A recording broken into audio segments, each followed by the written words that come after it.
Karen Reed led into court in handcuffs. She pleaded not guilty to second-degree murder in the death of her boyfriend, Boston police officer John O'Keefe. And how do you wish to plead to those indictments?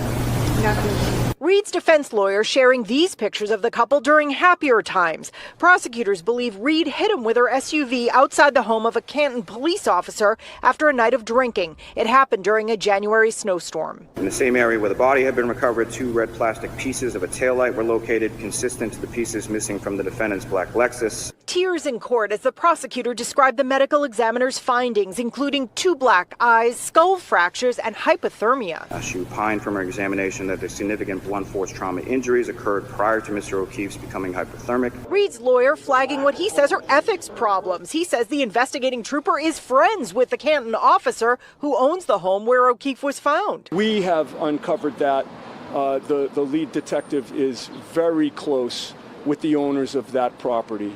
And he was supposedly assigned to the case to avoid the appearance of impropriety. He also made the claim that evidence may have been doctored, though he did not elaborate. We have photographic evidence that my client's vehicle, before it was taken by the police, was in different condition than when the police actually evaluated it. Said it feels we're the only ones fighting for the truth of what happened to John O'Keefe. And me and my family and my attorneys and my team have marshaled every resource to get to the truth. It just feels like no one else wants it. Karen, just to be clear, you didn't do it. We know who did it, Steve. We know. And we know who spearheaded this cover-up. You all know. Yes, we do. And no, she didn't do it. No, she didn't do it. This is an innocent woman. She didn't do it. I tried to save his life. Yeah. I tried to save his life at 6 in the morning. I was covered in his blood. I was the only one trying to save his life. Why'd you admit to it? She didn't admit to it. She didn't admit to anything close to that. Nothing close to that. And you should know that. That was like 3 or 4 times she admitted to it. No, she didn't. That's not true. She asked a question. She asked a question, which is very different. She didn't admit to anything. Folks, this is what it looks like when you bring false charges against an innocent person. The Commonwealth did their worst. They brought the weight of the state based on spurious charges, based on compromised investigation and investigators and compromised witnesses. This is what it looks like. And guess what? They failed. They failed miserably, and they'll continue to fail. No matter how long it takes, no matter how long they keep trying, we will not stop fighting. We have no quit. Go ahead. I just have 2 things to say, folks. Number 1, I am in awe of the strength and courage of this remarkable client that I've had the privilege of representing since day 1. And number 2, I want to send a message to all of her supporters out there. Your support was invaluable. We are touched, and we ask for your continued support. I'm not from Texas, like my colleague here. I'm a Boston kid. But I'll repeat what he said, which is, we ain't got no quit. Mr. Foreman, on docket number 2218 CR 117001, murder in the second degree, what say you? Is the defendant found guilty or not guilty? So say you, Mr. Foreman? So say you? No. Do you agree? Yeah. Do all of you agree? Yeah. Thank you. 002, what say you? Is the defendant at the bar not guilty or guilty?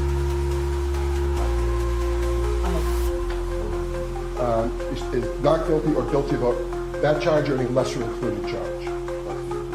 Thank you. Specifically, number 5, operating under the influence of liquor by operating a motor vehicle with a blood alcohol level of 0.08 or greater. Correct? So say you, Mr. Foreman? So say you all? 003, what say you is the defendant at the bar leaving the scene after accident resulting in death? The defendant not guilty or guilty? So say you, Mr. Foreman? So say you all? Jurors, hearken your verdict as the court records that you upon your oath say the defendant on 001 is not guilty, and 002 is guilty of operating under the influence of liquor, and 003 not guilty. Thank you. All right, jurors, everybody please be seated. Jurors, we thank you for your service. I'm going to send you back. Your service is complete. I'd like to come back and talk to you for a little bit afterwards. So thank you very much. All rise. You're call me.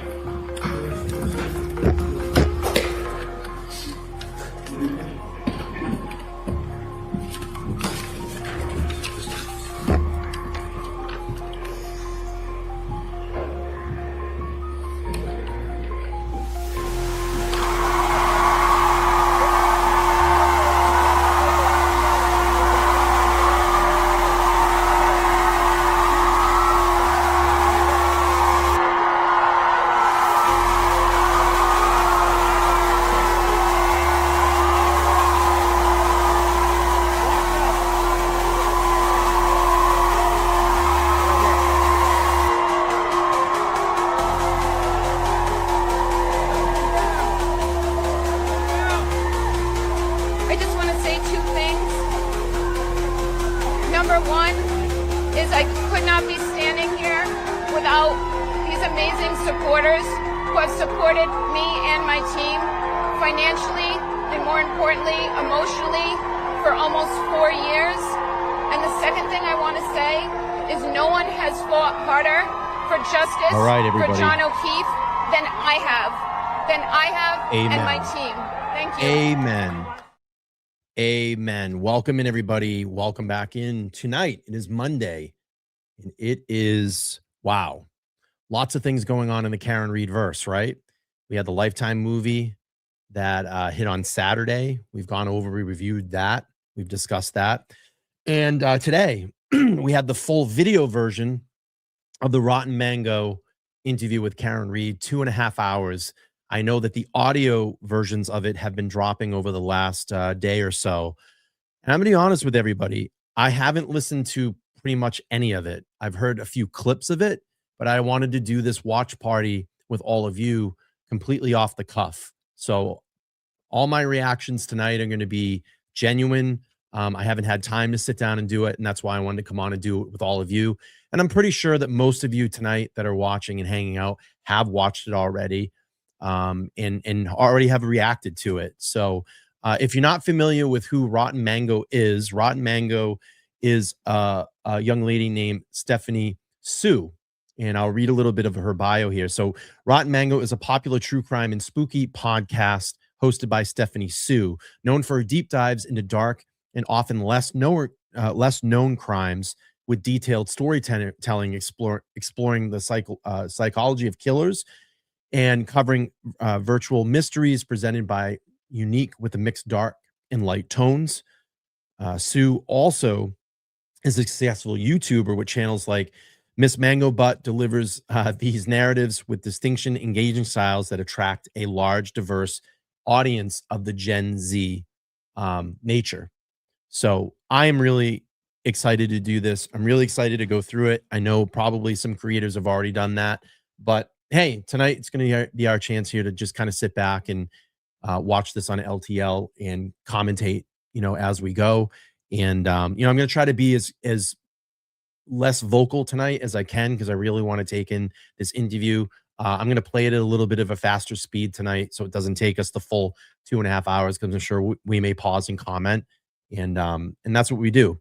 What I wanted to do tonight is, since I haven't watched this, and I had a bingo card that I had made up, and I thought this would be fun to go through, and I'll share it with all of you guys.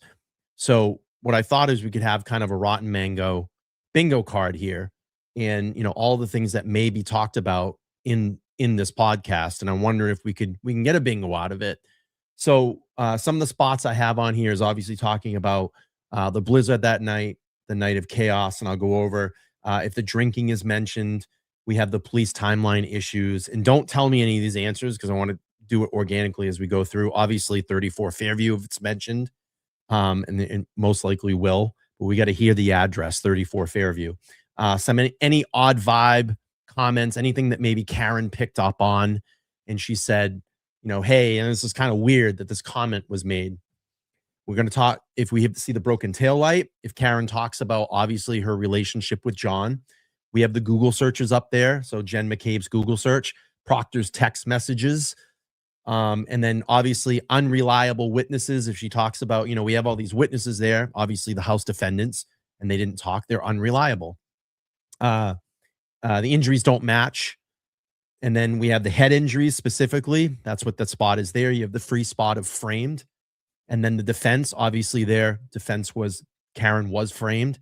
Missing evidence, anything with any of the cameras, missing CCTV. Obviously we know the library cam, and any data gaps, the Sallyport videos. Why was, anything in evidence, why was it missing? We have Turtle Boy up there. We have Chloe. We have the jury and public reaction. So either if we hear a jury or public reaction, and then we have, if she talks about John O'Keefe's background at all, conflicting statements among, law enforcement or witnesses, the handling of evidence, any type of media spin on this. And then obviously if this case, what this case did if she talks about dividing people or a community. So I thought we'd have a lot of fun. You guys are liking this. I love this. Brenda's going, hey, this is cool. Karen's liking this as well. And yeah, right now I just looked again and it's at 165,000 views on it. I'm hoping that in the next couple of days we see 500 to 1 million views. I think it can get there. And, you know, with everybody going in there and checking this out. And I think the Lifetime movie is going to definitely give it a big push as well, too. All right, let's not waste too much time. We have a long way to go, and I'll stay queued in for the bingo card. If something perks my interest on the card, I'll bring it up, and I'll let you guys decide, and we'll put that X in there. All right, here we go. Let me just share my stream. Excuse me. And let's share that. And I'm going to go in the lower thirds here, and we're going to start the episode. So let's have some fun. We'll sit back. We're going to listen to this. Again, it's very relaxed. I know there's a lot of like this football on tonight, so a lot of people are probably watching NFL, but you know, I'm going to watch this and take this in. So here we go. Bada bing, bada boom. June 10th, 2022, Karen Read is charged with murder. She is accused of allegedly killing her Boston cop boyfriend, John O'Keefe. Karen, State Police, we have a search warrant. I'm in my pajamas. I don't even have shoes on. I'm being charged with second-degree murder now? That's correct. You can step inside. She was accused of running him over, leaving him for dead in the snow outside of another Boston cop's house. Is that correct? That's correct. For the past 3 years, Karen Read has gone through a murder trial, a second murder trial, and finally, June 18th, 2025, she is acquitted of murder. Is that correct? That's correct. 003, not guilty. Thank you. And this is her first formal sit-down interview since the acquittal. Welcome to Rotten Mango, Karen. Hi, Stephanie. You were. I gotta say, I gotta comment really quick on this. I thought the lighting is fantastic. The camera is fantastic. I kind of scrolled through some of it. The shots that they have, the framing is amazing. The set is amazing, and I think it's just perfect so far. So I'm really excited. And I can't go to the bingo card yet because it's got to be things that Karen mentions.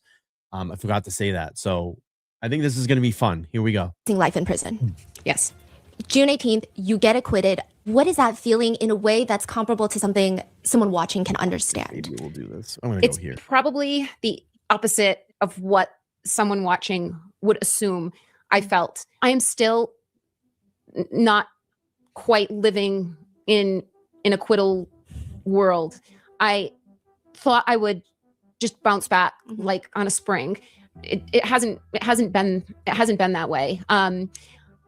I don't quite understand why. I'm trying to understand why I haven't felt more celebratory. And what I think is that I lived with some very singular emotions: fright, anger, and anxiety. It was very intense. Every waking hour, every hour, I thought about my freedom and if I could lose it. And those feelings just don't disappear when a jury foreman says not guilty. I mean, there is, of course, relief, but I don't just wake up the next day and I'm living the life I lived 5 years ago. Mm-hmm. Yeah.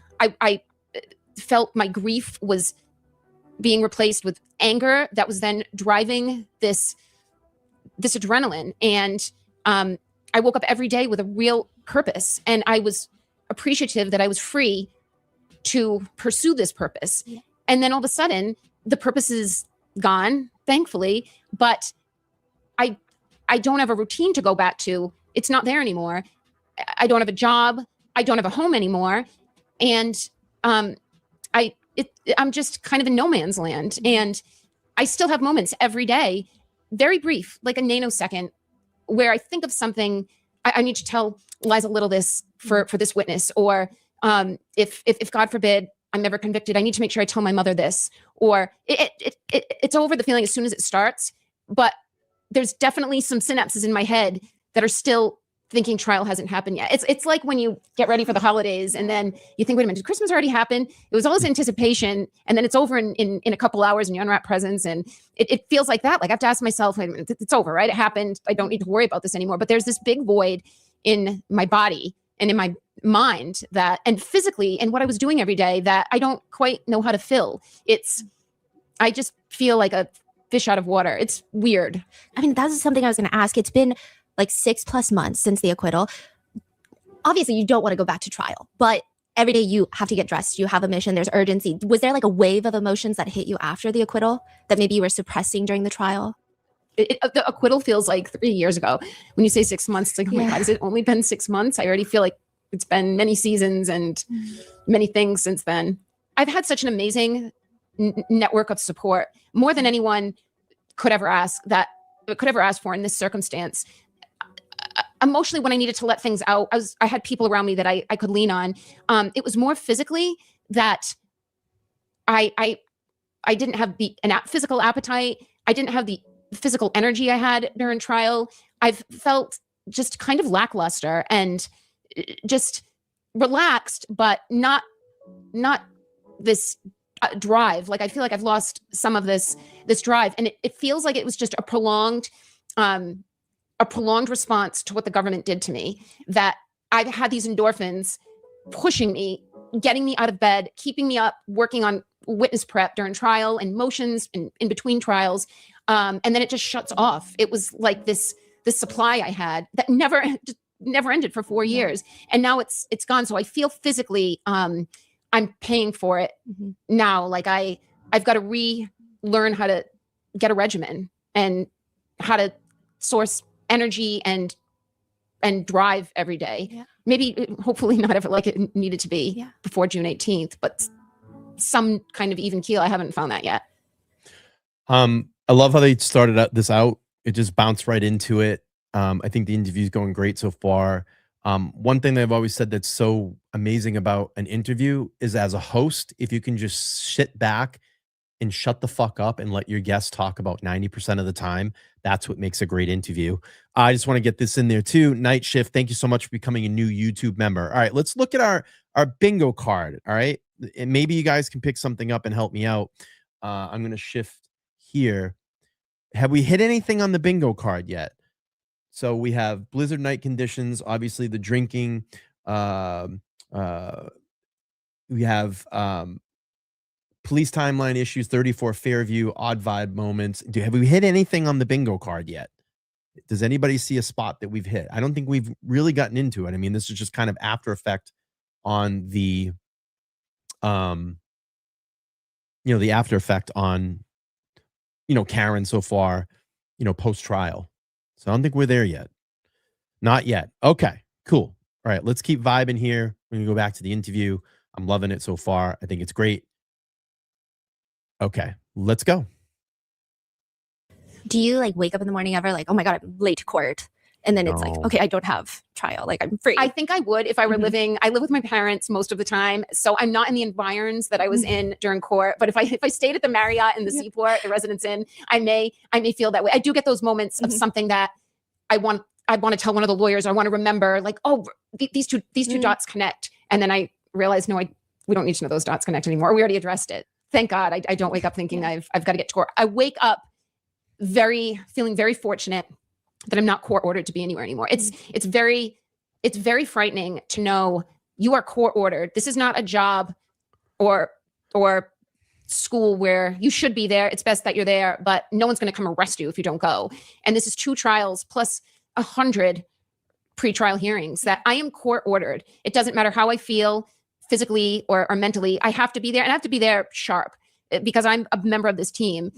So it's amazing waking up knowing no one is going to force me to be anywhere today.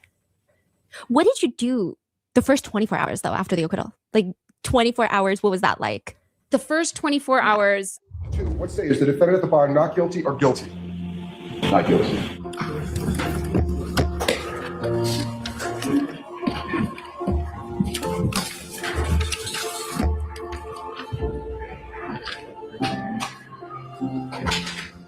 Defense operating the influence 1 year probation.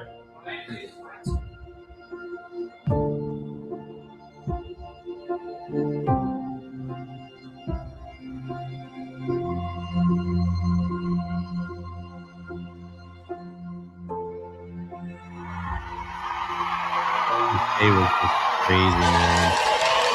Can't believe. What is life going to be like for you now? Go back and look at this. It's so wild.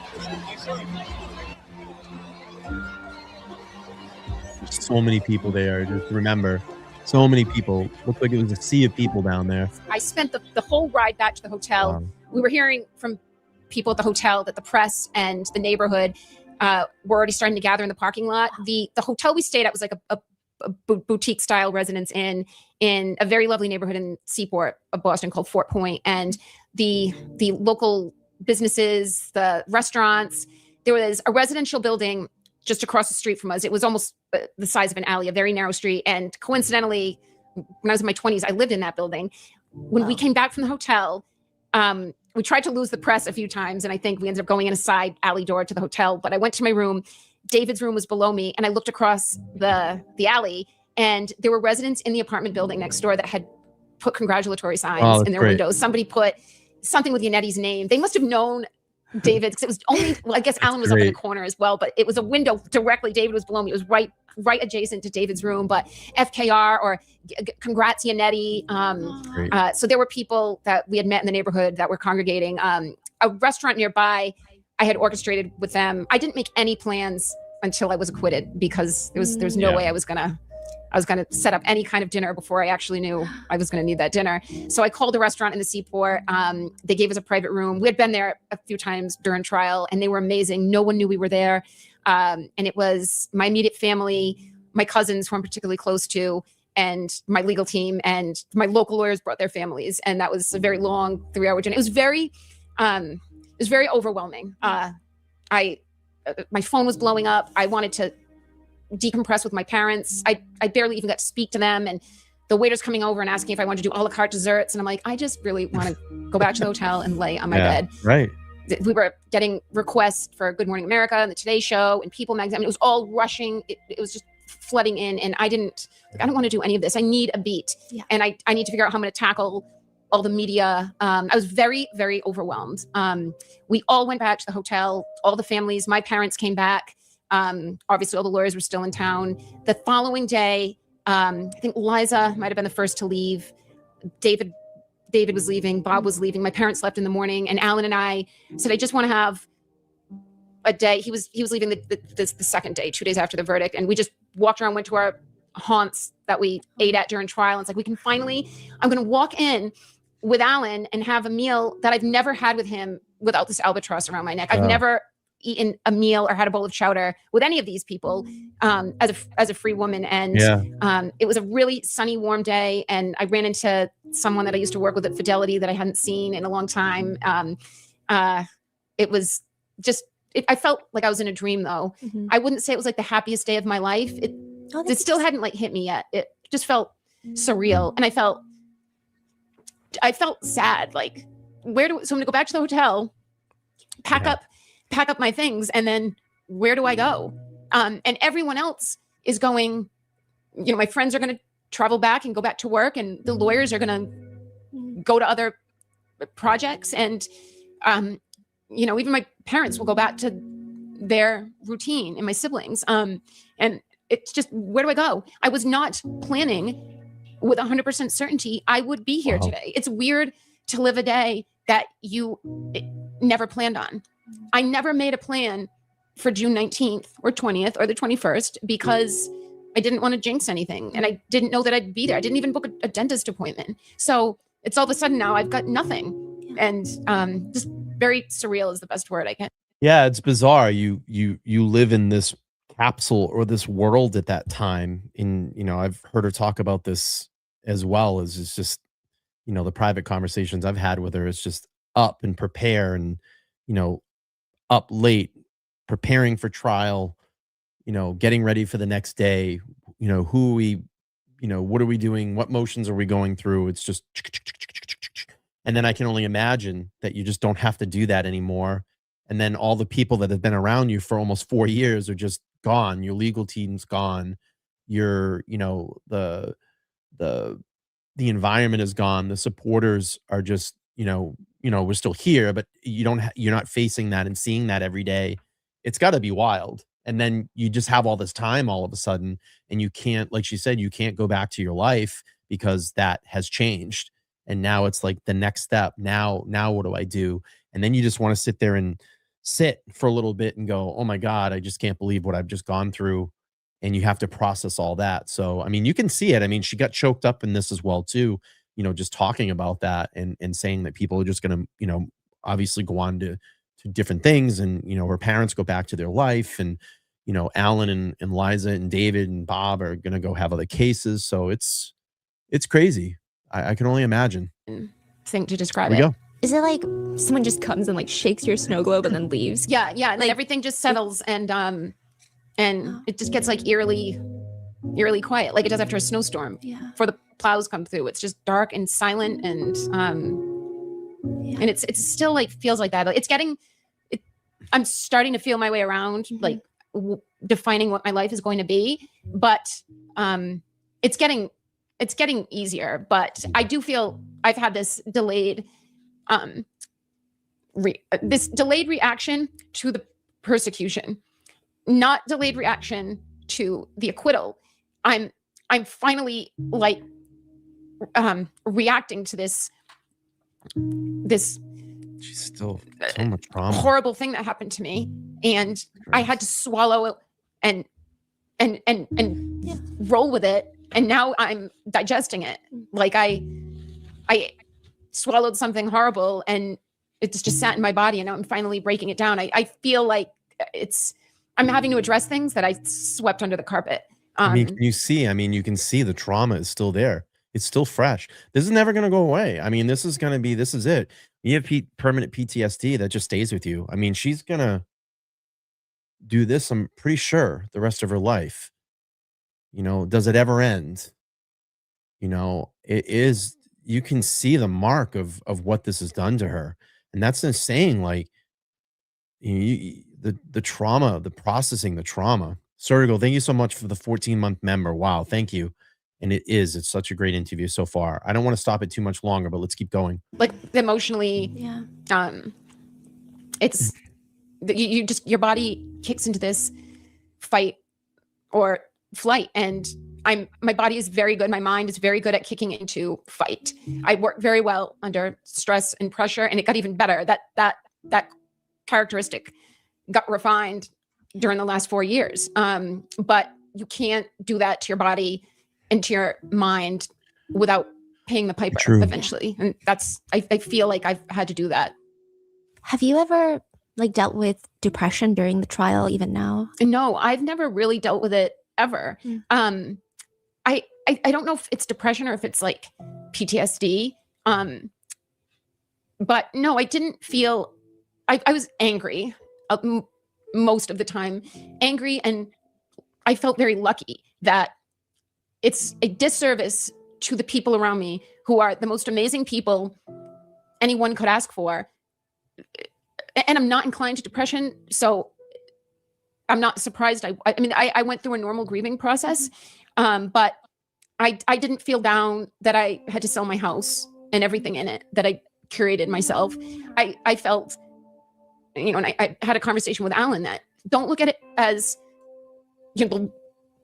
the government is robbing you of this. Like they're using your taxes to prosecute you, and you're having to go through every asset and liquidate it. It's crazy. Look at it as an investment you made before you ever knew you'd be in this situation, and now it's paying off when you need it. And you're going to use this house to save your life. And I get a lot of words of wisdom, but they don't all resonate, and that did. But I think I really just feel that I've been running on endorphins that are now, the spigot just shut off, and I've got to inspire myself in ways like everybody else wakes up. And I look at everyone around me like, get up and live lives and find inspiration, or physically and mentally. And I just have to do that like a normal person now, like retrain it. Yeah. There's actually some people, perhaps a lot of people out there, that think you are sitting on a beach, you are cashing in on a book deal, a documentary deal. Like they think that you are good, you're set, you're enjoying your life. Is that what it really is like? So we have announced that we're working with a publisher. This is Luke Janklow and a producer. in Los Angeles. That's Julie Yorn on the movie and TV side of things. So I've only announced that I have agents and I have these producers helping me to sell this. I have made nothing on the documentary. In fact, I lost trying to fight for a piece of the proceeds from the documentary. I went into the documentary thinking that there was this Son of Sam law in Massachusetts, which prevents defendants from profiting. Or, you can't commit a crime and then write a book from prison and send your kids to college on the back of this crime. There is no Son of Sam law in Massachusetts, which we found out in the middle of making this deal with the documentaries, which was great. So I can get paid at any point in this legal process, even if I were convicted. We were not paid. I was not paid. No member of my team was paid anything from the documentary. It was very legally involved. I did sit for an interview they did 2 hours. I sat for 2 hours with them. And it's funny because I want to see what Karen's interpretation of this. And I'm wondering, because what they told me was that they wanted to sit with people that were involved, some of the creators and the boots on the ground people, and get that side of the story. And it's so funny because I want to hear the legality, the battle here. And I wonder if that pissed that whole production team off. And that's why they kind of cut Karen's whole side out of it. You didn't see anything in The Body in the Snow from Karen's point of view. It was all very pro blue people. There were hardly any, pink Free Karen Read supporters in there.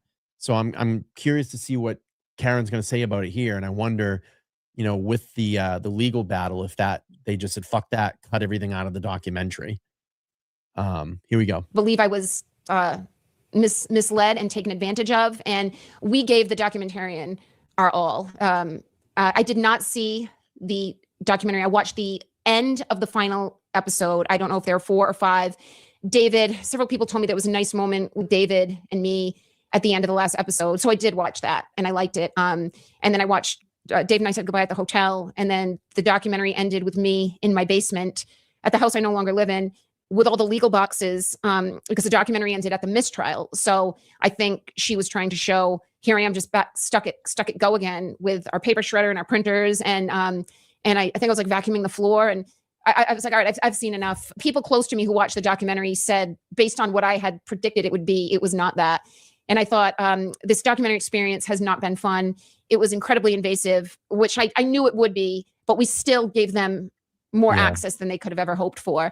And the documentarian, I feel, went out of her way to excise us from enjoying not one dime of the proceeds. And based on what little I saw and what I've heard of the product, I don't need your money. You know what you did. You know what we gave you every day. My family, you were in our living quarters. You were in the SUV with us every day.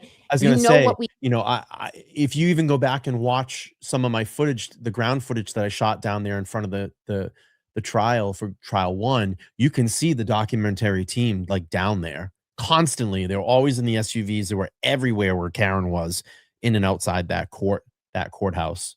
We gave you, and you know what kind of story you had from us, and you used us. You did. And I wish just never to cross paths with you again. Wow. I will tell my story with more control.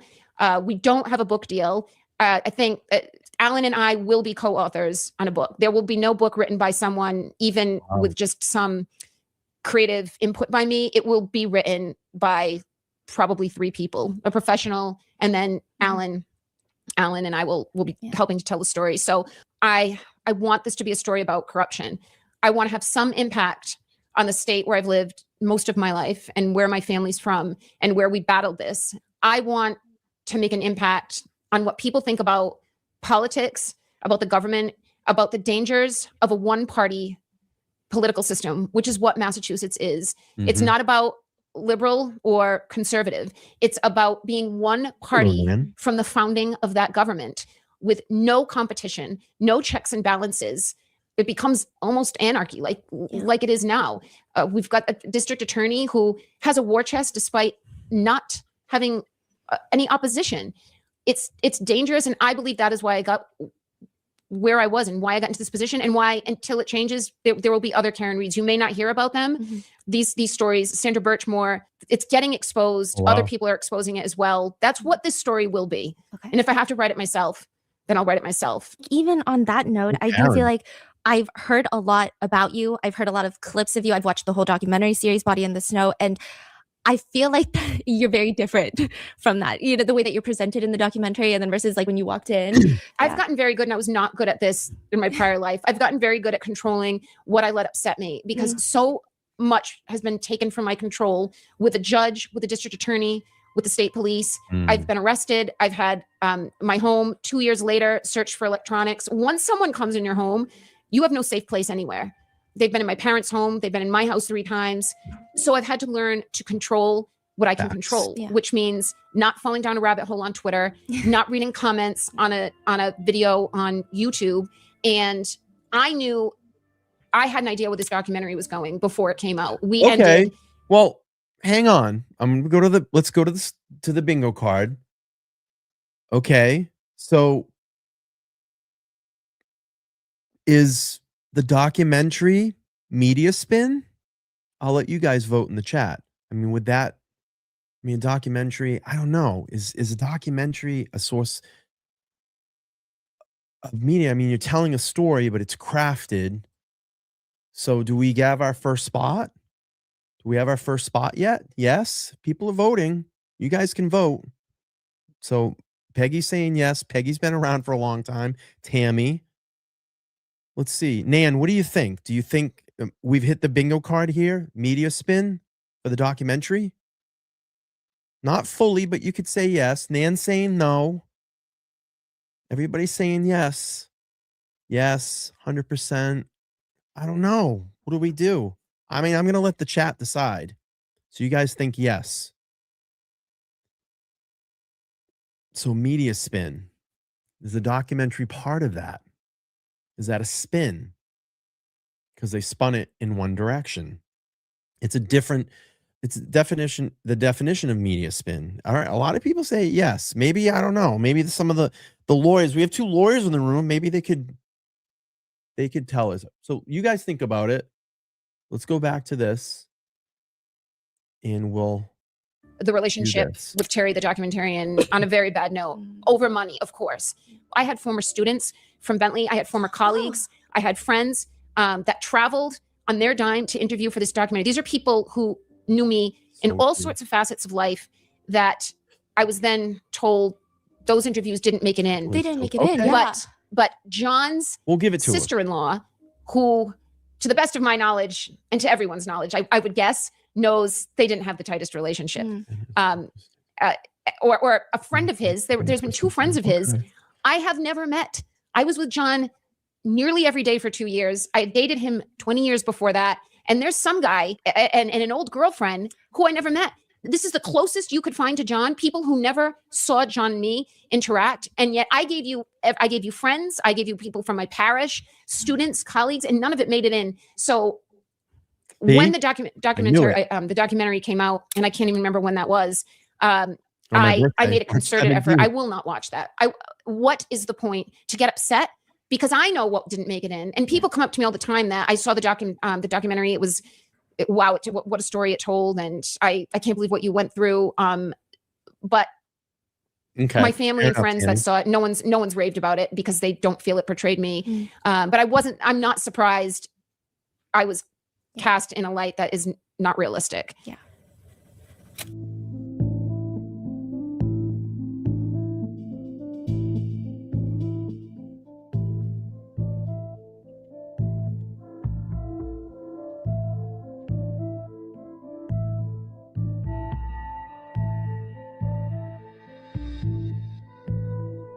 During our 4-part series on Karen All right, let me just do this. We'll pause. A good spot. So I just Googled, is documentary considered media? Yes, a documentary is a definitively form of media, specifically a genre within film, television, and radio that uses factual information, real people, and actual events to inform and educate audiences, often serving a key component to mass media and public broadcasting.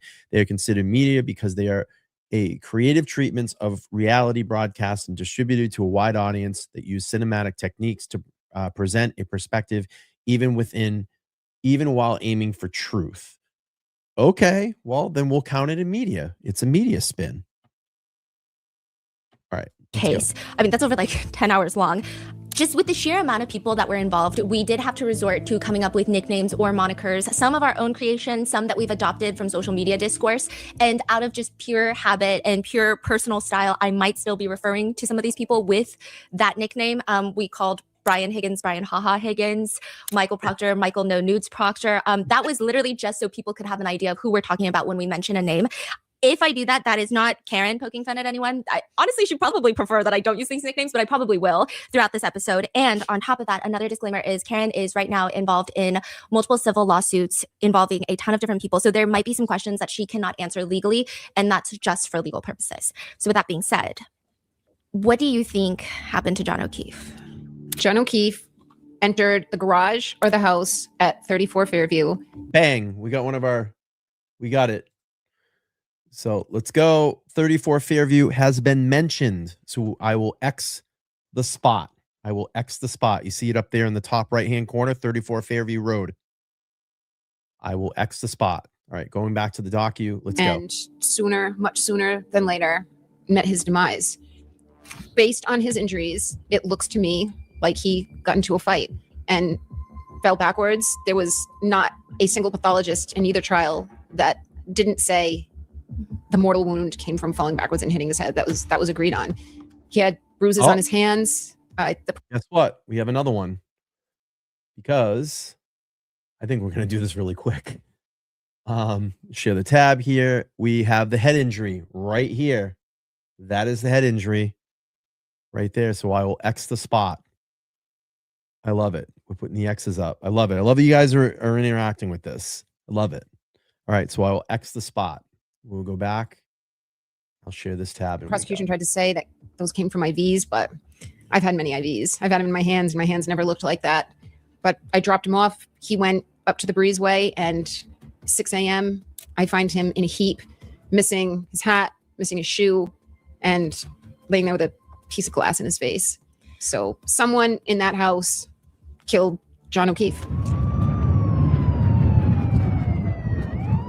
I should have put the spotlight. The Alberts have stated that they were asleep. And there's footage of you. There's body cam footage of you, like screaming, dash cam footage. How loud were you screaming? Because there's all these comments about, oh, the wind, the blizzard. I've done research, and my understanding is that the snow can muffle sounds. I don't need to wonder if Brian Albert and Nicole Albert were awake. According to the Commonwealth's own witness, mine as well, but theirs as well, Ian Whiffen, Nicole Albert at 5 a.m. has an answered phone call from Jen McCabe. Answered and deleted.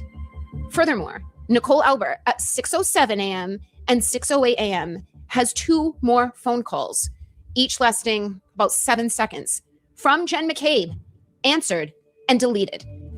This is not conjecture. This is not my theory. This is in the data. Pour over my phone records. By the way, I had no deleted calls, no deleted Google searches. I actually didn't have any Google searches at all. But I know from the data, according to the data, unless the data is wrong, and this is Celebrite was just used to help convict Brian Walsh of murdering his wife. The same Celebrite used by law enforcement globally is telling me that Nicole Albert's phone answered a call from her sister at 5 a.m. and then 2 more at 6 a.m. So that would lead me to assume that Nicole Albert was awake. Have you guys ever tried to recreate the quote unquote butt dials? No, That's a good because question. it's not possible. It's Chloe not is on possible. the bingo card. I have called people, and we jokingly, my friends and I, and my family and I, we say butt dial when we mean, like, I may be scrolling through my call log, and I accidentally activate that name and it calls. Or someone sent me their number on Instagram, and I went to press it down and copy it so then I could save it in my contacts, and it called them. And then I'll say, haha, butt dial. But it wasn't an actual accidental phone call made while the phone was completely inert. That's what they're saying butt dials are. Even if you're able to inadvertently make a phone call, they're all doing it in the middle of the night. All of them. Higgins is saying he made a butt dial. Brian Albert is saying it was a butt dial. Well, it's kind of like a butt dial. I believe I used the word butt dials. Well, I used a phrase that people commonly used as a butt dial. Not just a butt dial, but a Oh, butt. wait. A butt and We got another bingo card. When she was talking about, here we go. Here we go. We got another bingo. On the bingo card, why was this missing? They deleted those calls, remember? Deleted them out of the call log. So they were trying to cover evidence, right? Patricia sees it. There you go. We got another spot. We got another X. So why was this missing? Right there. Why did they clear out their call logs? I was just seeing that. All right, we'll go back to the interview. Okay, here we go. answer and a butt hang up on both ends. So you're saying you accidentally called him, he accidentally answered, he accidentally hung up, and then you accidentally hung up. Jen McCabe said the slew of phone calls to John at 1:15, between 12:30 and 1 o'clock. She had over a dozen phone calls to John. She's claiming those were all butt dials. What are the chances these people who were together all night are engaging in, if you count them, Did she mention Chloe? Did I miss it? Let me know in the chat. Oh, Chloe's on there too? All right, we got Chloe. Where did I miss that? Okay. All right, here we go. in the neighborhood of 20 butt phone No Chloe yet? actions, answering, dialing, hanging up. They Yeah, I didn't appear, hear Chloe yet. they Okay. meaning the Alberts, McCabe's, and Higgins, appear to have kept it simple and agreed to several mantras, and just those mantras. One of them was butt dials, and the other, I don't recall, or not that I recall. I don't remember. I don't recall. I don't remember. I don't know. I don't recall my interview. I don't Yeah. recall. I do not recall. Right now, guess what we got? Unreliable witnesses. See it right here? Unreliable witnesses. I don't recall. I don't recall. Not cooperating. Unreliable witnesses. So I will X mark the spot on that one. Here we go. I don't recall. I don't remember. I don't remember if I was tired. If they were coached, it was smart. Keep it simple. Because when they start to add details to their renditions of what happened that night, they're completely inconsistent. Brian Higgins said his Jeep was parked in front of the house. He backed it up. He had a plow. He went into great detail, and he jokingly plowed some snow for Brian and Nicole to pull in, and then Matt and Jen, and then he V'd out and pulled in front of the house by the mailbox. Yet Jen McCabe didn't see the car, and she was apparently on night watch at the front door and never saw a Jeep with a plow, which is something memorable. Ryan Nagel, Ricky D'Antonio, and Heather Maxon were behind me. They never saw the Jeep. So my point being, their group thought is simple, but as soon as you require details from these people, their stories are all over the place. Do you think Chloe, the Albert's German Shepherd, is still alive? Guess what? Guess where we're at? Sorry, I just messed the screen up. Guess where we're at, people? Oh, yes. Chloe right here. Chloe. Let's see those X's in the chat. Let's see the X's in the chat. Chloe, I will exit and we will move on. Yep, I love it. Here we go. This is the question I get asked the most, is what happened to the dog? And I realize I do not have a dog. I realize this is where society is a lot of us love dogs more than we love people, or just as much. But I get this answer, this question constantly. I have no idea what happened to Chloe. Based on what I know, I would guess the dog is dead.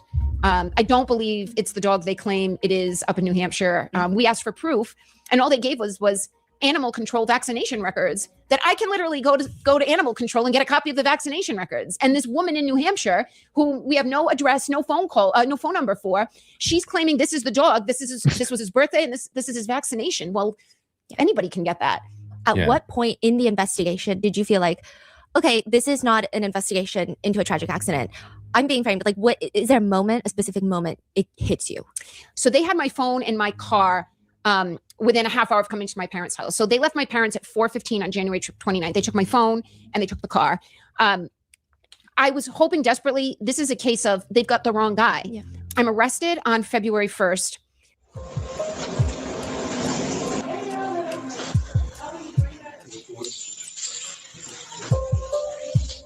I spend the night in a holding cell, and then I'm arraigned the next morning.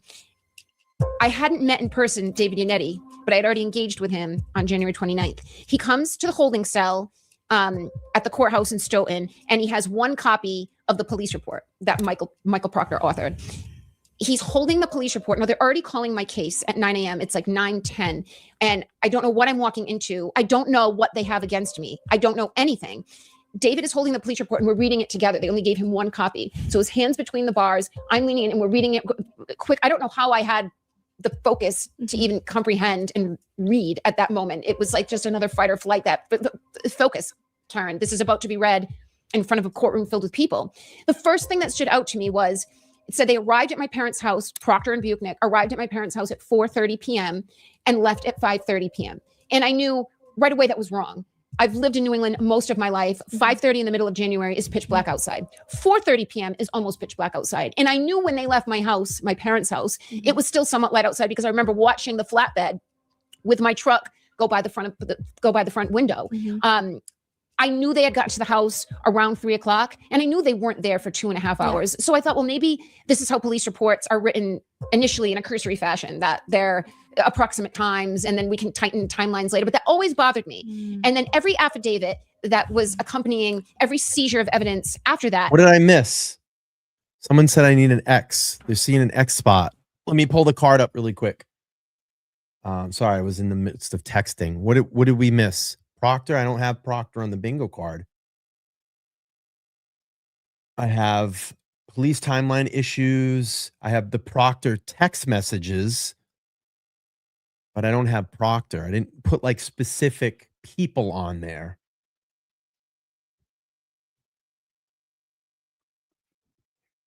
Did I miss an X?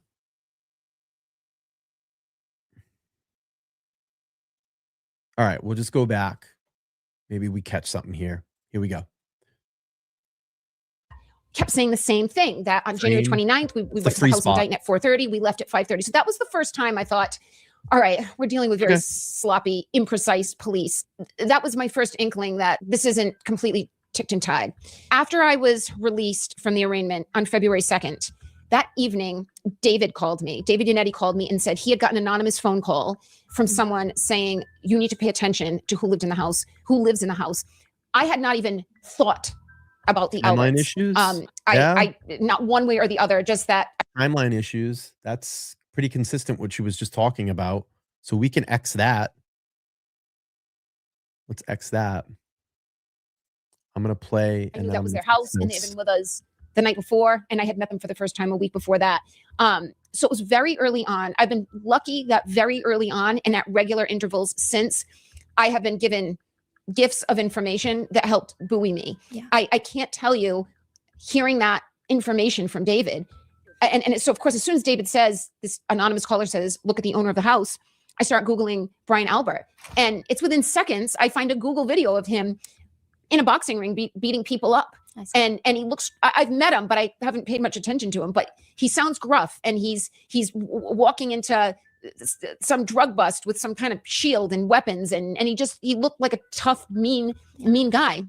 Mind you, though, at this time, I didn't know John's injuries in detail. When I found him, he had a cut on his nose on his left side, and he had a cut above his right eye. He had blood coming out of his nose, and his eyes were like eggs, but I didn't know if he had broken ribs or his femur was sticking out of his body. I mean, it didn't seem to be, but I didn't know if he had internal bleeding. I didn't know until I saw the hospital photos in May how obvious it was that this body was not hit by a car or anything like a car. And here we go. We got one. We got another one. Injuries didn't match. Right here. See it? So we got another one. We're getting them. That one's it's filling up on this line pretty good. Right here. Injuries didn't match. All right, I'll keep playing and I'll make an X. Put those X's up in the chat. This body looks like it was beaten up. So it was every couple months. So we got that tip. We didn't get much. March and April of 2022 were very tough. John was in my life so much, so thickly, and then he wasn't anymore. It was the only relationship I've had, and I've had many that, and I'm 45, and I've been dating since I was a teenager that ended with such finality. I can't call him when I'm out in Boston at 1 a.m. when the bar closes like I did when I was in my 20s. I can't miss him in a few weeks and say, just thinking of you, or can I drop by and see you? I've never been forced to deal with such finality. I've never had a death that close to me. So March and April. I'm going to say this is going to count for, the John O'Keefe background. She's talking about the relationship. So I'll X the card. We'll X the card. I've X the card down in the bottom. You can see it in the bottom left down here. John O'Keefe background. So right here, we got it. So we still got a couple left. I mean, did we talk about, she hasn't really gone into the conditions that night, not the broken tail light yet. I guess the relationship would be X2, right? She talked about their relationship. So let's do this. We'll go back. I'm going to play some. I'll X difficult. that. There just wasn't anything going on. We weren't getting any police reports. I still didn't know what they were using to charge me. And it was in May that they finally released the photos that were taken of him at the hospital, and then the autopsy, which two different events. And it was very obvious to me, this is not what they're claiming. There's a cracked taillight on my car, and John is pristine from the neck. Guess what? We just got another one. Broken taillight. She talked about it. Yep. Relationship, taillight. We just got the taillight. So I'm going to X that one as well too. Let's see those X's in the chat. Let's see the X's in the chat. All right. We'll go back to the interview and I'll X that out. Down with the exception of his right arm. And coupling that, and David continued to get this anonymous tip to look at Brian Albert. Coupling those together, it gave me hope that I may be able to figure out what happened. We saw the footage of the second arrest, which was probably one of the more shocking pieces of footage connected to your case. You had no idea that they were coming because you're just in short pajamas and you're begging to change before they take you in. And then eventually they mock you because you beg to change. And they're like, look at how much she cares about being on TV. Have you seen the footage? I have seen stills of it, but I've steered clear. It is very difficult for me. And I've warned my parents not to. I think my dad just watches everything, but I've warned them not to. I'm being charged with second-degree murder now? That's correct. I have no idea what this is about now. It's about the same exact incident, okay? Where's the medication? Can I use the ladies' room? I understand. We're going to get all your parents and they can come over and retrieve any item you need at once. Yep. I can't put... Hold on. What about the shoe wear? What kind of footwear do you wear? Anything, but can I... I don't even have underwear. Can I put pants on? Again, your parents can come over here and retrieve anything. We'll get that medication for you. Can I put pants on, please? Can you just step up aside, please? Where are your pants? At the foot of my bed. Can I take a pair of jeans? We got those. And in the meantime, let's follow this trooper right here, all right? But where can I put my pants on? At the barracks. Can I put them on before I go out of my house, please? That's not part of our procedure. Once Shouldn't I put pajamas? you have a chance to change. To the barracks. Have a seat there for me. Then you gotta put that in the floor, like double lock. See how crazy she is? She's more concerned when she looks like on TV. Yeah. I'm still recording, just so you know. Okay. I have seen the footage from my own backyard camera after I was arrested the first time. And once I started to figure out what was happening, I was frightened. I was frightened about who was on the other side, who was on the law enforcement side that is trying to pin this on me, and who killed John that could be in my backyard right now. Yeah. And then I learned about Sandra Birchmore.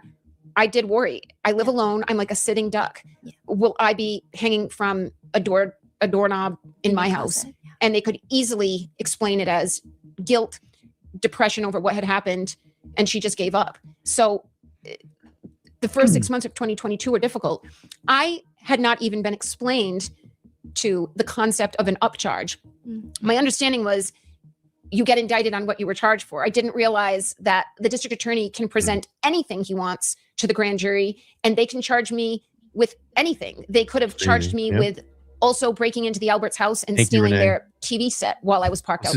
We'll take a quick break here for a second. Let me just get to a couple of these super chats. So I want to go over Night Shift. Thank you again for becoming a new member. I appreciate that. You guys can hit that super chat button. You can become a member. I really would appreciate it. And also we have Karen's Defense Fund link at the top of the stream as well too. So if you want to donate there, what a great interview. I absolutely agree. Alexander, thank you for being here, a member, a moderator. Says, hey, LTL community, thank you so much. And then Renee, $2 super chat. Proctor dehumanizes her. I'll get that out. Her and me. She says she hates him. I'm sorry. Don't be sorry about that. I think we all feel the same way. Here we go. I didn't realize that. And shame on me that I didn't learn that. I was trying to learn as much as I could.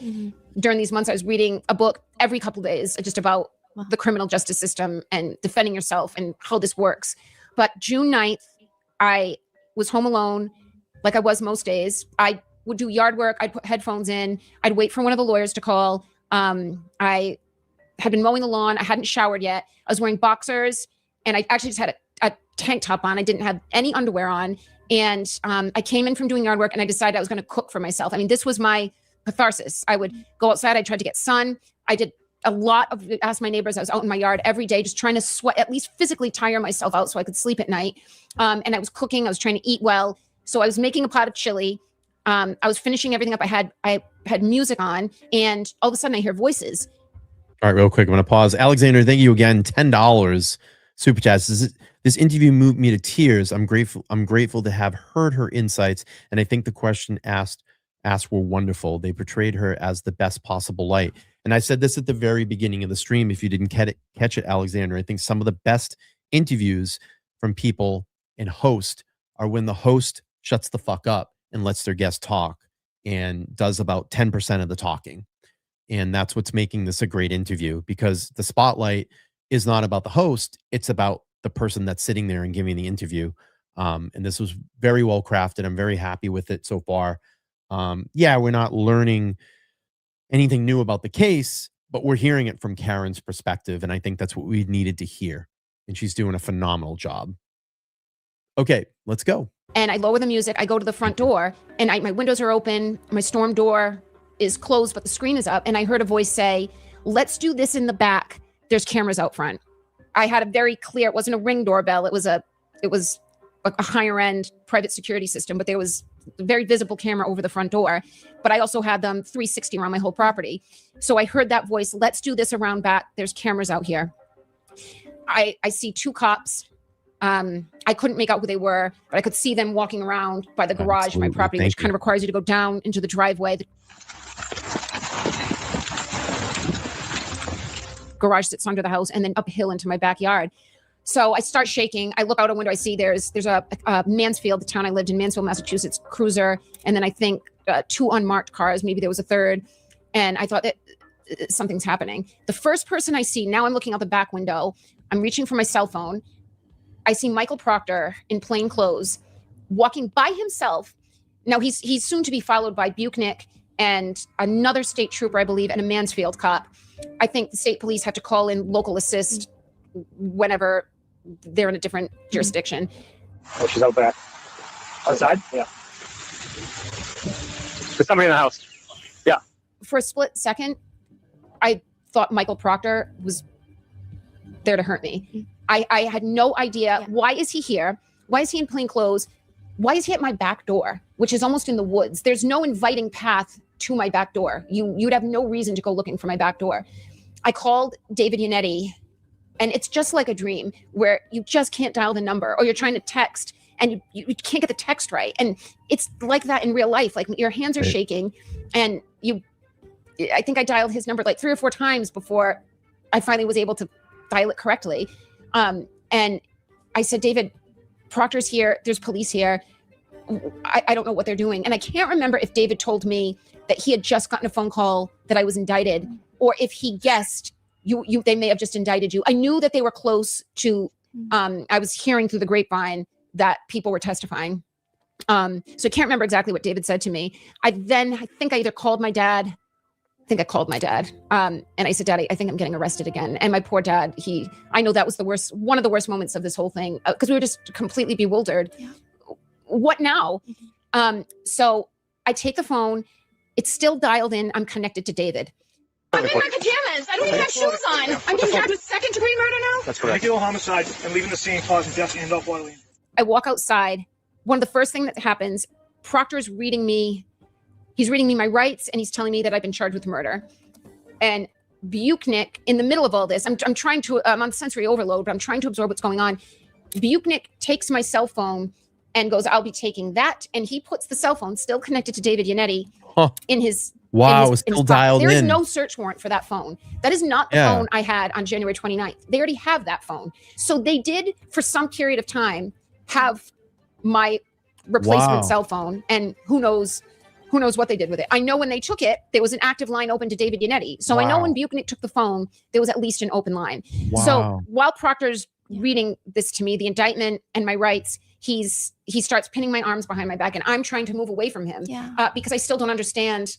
I've done everything. I've shown up at every hearing. I'm at my house. I haven't broken the law. I haven't driven. Right. Why am I being arrested? I did hear the word murder, so there's gears grinding in my head that something's gotten worse here. So he's trying to pin my arms and cuff me, and I'm trying to move away from him. And at the same time, I'm saying to him, now, I haven't heard the tape, but my recollection is I'm saying to him, can I please have Hey, you know what? Wait a minute here. So let's go to our bingo card really quick. So when Karen is describing Proctor and Buchanan outside and she's hearing them in the driveway, is that kind of an odd vibe comment? Like she's getting a weird vibe from it, that here I am, I'm going to get arrested again, or why are they here? So I definitely think that's a bingo spot. What do you guys think? You let me know. I think that's a bingo spot right here. Let's see what you guys all think. All right. Yeah, we don't have civil rights violation. Okay, cool. Let's put the X up here in odd vibe. Here we go. Okay. All right, let's go back to the interview. clothes? I'm not even wearing underwear. I've had a colostomy bag at 4 different periods in my life. So leaving anywhere without pants or underwear or certain materials that I need is of the utmost embarrassment. And Proctor knows this.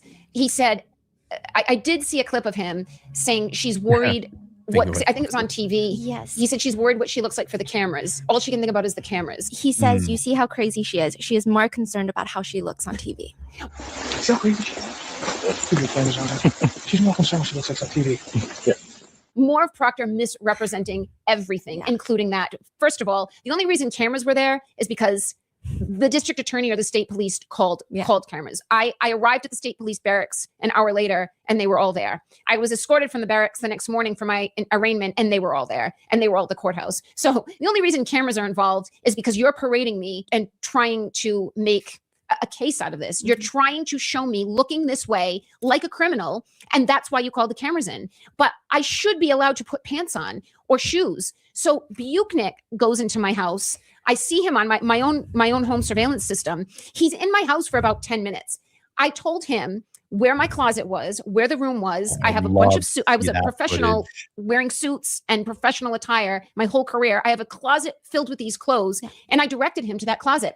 He instead goes to the barracks with a pair of flip-flops. I don't know where he found them from. My Havaianas that I wear to the beach, and ripped jeans that I had just taken off from mowing my lawn. They had holes. They didn't cover my ankles. I would never wear these jeans. The grass stains. All right, here's all her medication and shoe wear that she wants. I'm gonna turn off my camera here. I can't remember if they gave me the clothes to wear that night in the cell or if he gave them to me before I went to court in the morning. A girlfriend of mine came to the barracks in the middle of the night with court clothes, with black pants, a black top, and black shoes. And they would not allow me to put those clothes on for court. Wow. So I heard her come in. I was in a cell and she said, can I give these for Karen for the morning? And they said something to her like, let me just do this. What's the phone on the big? That's the Proctor text messages. So you have the Google search, that's 227, and then the Proctor text messages, because that's the hand, the Proctor hand. Yeah, this is great. You're right, Nan. You're right. All right, we can't guarantee that, but we'll take them. They gave them to me at some point the next day. They didn't allow me to put them on. Instead, they forced me to take the bag of clothes that Buchnick had secured, which was ripped jeans and flip-flops. First right. First left. That night was one of the worst nights of my life in the past 4 years because I called David from jail, and he was worried. He was not able to tell me anything to allay my fright. I mean, it's not concern, it was fright. And he said, they've upcharged you with murder. I don't know how they're able to do that, on what evidence, but they've increased the charges. They want to keep you locked up now through trial, through verdict. But if we're asking for bail, they're requesting $1 million, which of course I did not have. So I spent the night knowing that I've got to go before a judge tomorrow. I didn't know what judge it would be.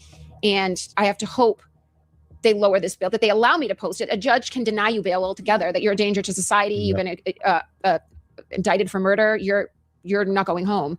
There are active lawsuits between you and Michael Proctor, amongst others, so there's some things that you can't say, but there are things that are indisputable. So Michael Proctor himself has admitted that he has texted people in group chats. He texted that he hasn't found your nudes yet. Guess what? We just hit another bingo. Another spot on the bingo card. There they are. Proctor text messages. Let's see the X's in the chat. I will go back to the video. Talked about and put it next. Oops. Hang on 1 second. We got X's. Let's see.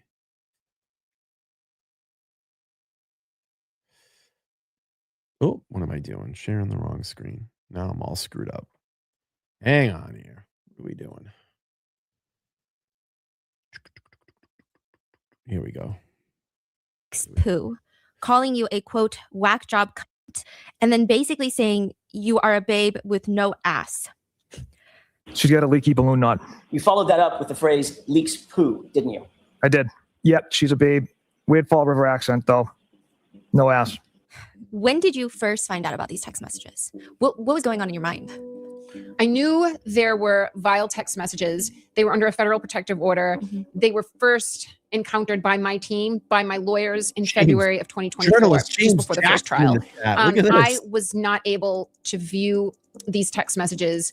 I just knew the generals, that they existed, and I knew they were involved in the cross-examination prep, which I was very involved in. To have him, Michael Proctor himself, on the stand reading out what he sent, what's going on in your mind? There had been some leaks on Twitter that I saw an account, we called her a big, which I assumed someone like him uses language like that anyway.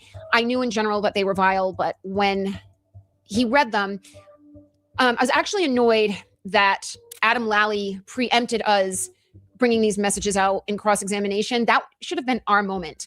He's your lead detective. You're letting him lay this case out. This is showing bias. And Adam Lally, and you always run into this issue with trial, that if the evidence has already come out, you risk the judge saying, Mr. Jackson, Mr. Yannetti, that's already been asked and answered. So there was this war. Guess what? What are we talking about? And real quick, let me just get this in. Karen, thank you so much for the 10. Said they went out of their way to disparage her, dehumanize her, and humiliate her. It was purposeful and deliberate. They are disgusting, vile human beings. And I absolutely agree. And guess what? We have another bingo spot because we're talking about the handling of evidence. I'll go back and I will that Lally is going to let Proctor read the text messages with very flat affect. And he did. You could barely understand. She's a babe with no ass. She has a leaky balloon on. And next question, it was by design. Let's get him out there and preempt the defense from getting it out there. Luckily, we were still allowed, and we made the biggest moment of it. I cared more about his lies. What he said about me and my anatomy, it's disgusting, but it did not embarrass me. Michael Proctor does not have the ability to embarrass me. In fact, I have all that I have in my life right now, and the love and support and new endeavors such as this and meeting people like you, ironically, because of Michael Proctor and what he tried to do to me. Joking about Amen, James my Jackson. apple. I mean, I don't even want to say it was a joke. He was talking about my rectum and that I've had rectal surgery. That this is a father of children, of boys, scarily. Yeah. This is a husband of a woman, someone's son. This is a cop with power and carrying a gun and my age, more or less. And this is what this is his vernacular, but balloon knot and talking about my rectum. You're not embarrassing me. You're embarrassing yourself. And my medical issues, I've never been embarrassed by. I've struggled to deal with them in society and in intimate situations. But I'm proud of what I've had to deal with. And the more I talk to people and the older I grow, I know everyone's got something. No one's escaping completely in one piece as we age. I cared more about his lies, him lying so blatantly. Every search warrant, 9 of them took the car at 5:30, Why? Because the CERT team, and this was another major lamppost in 2022 for me, was when I was finally indicted after the awful experience of June 9th into June 10th. The floodgates opened and now we get all the discovery. And a cousin of mine who's an attorney, we agreed we'd get the discovery, which was thousands of pages. And we attacked it from, I think she went from the beginning to the middle and I went from the end to the middle. And she's a lobbyist. She was working full time, but every night she went home. I worked on it all day. She worked on it all night. And she called me one night. This isn't about July. So I've been indicted now and upcharged for a month and we're working our way through our discovery. I don't know what day, I would be guessing, but it was like a Thursday, a weeknight. She calls me at about 10 or 11 and she said, Karen, read the CERT report. This is the crime scene services search team. It's an 8.5 by 11 piece of paper. And there's a whole box for a narrative about the evidence that was found at 34 Fairview. And there's only 4 lines that I needed glasses to read what they said. And it was that the first pieces of red and clear lens were found at 34 Fairview. I can't remember if the report said 5:45 or 6 p.m. And then all of a sudden it was, my light was not there all day long because that was something I could not reconcile for months and months in 2022. But how did my taillight get there? How did they somehow find pieces of it broken at John's house from when I hit John's car at 5 a.m? And were they able to transport those? That's the only thing I could figure out. And I still didn't have an answer as to why he lied about taking my car at 5:30 when he actually took it and left. Well, guess what? We hit another spot on the card. Conflicting statements right here. It's basically what she's running through right now. Conflicting statements on the reports. They were very different. So let's go back.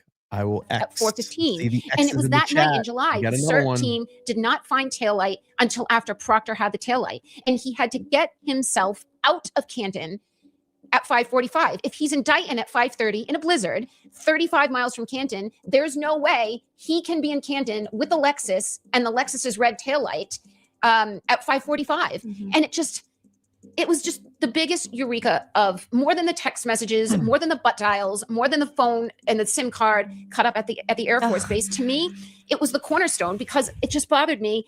I just couldn't reconcile how did my taillight get there? I know I did not break my taillight at 35. I tried to think of every scenario in which I could have, and none of it was reasonable. And then I realized that moment it was placed there after they had access to it.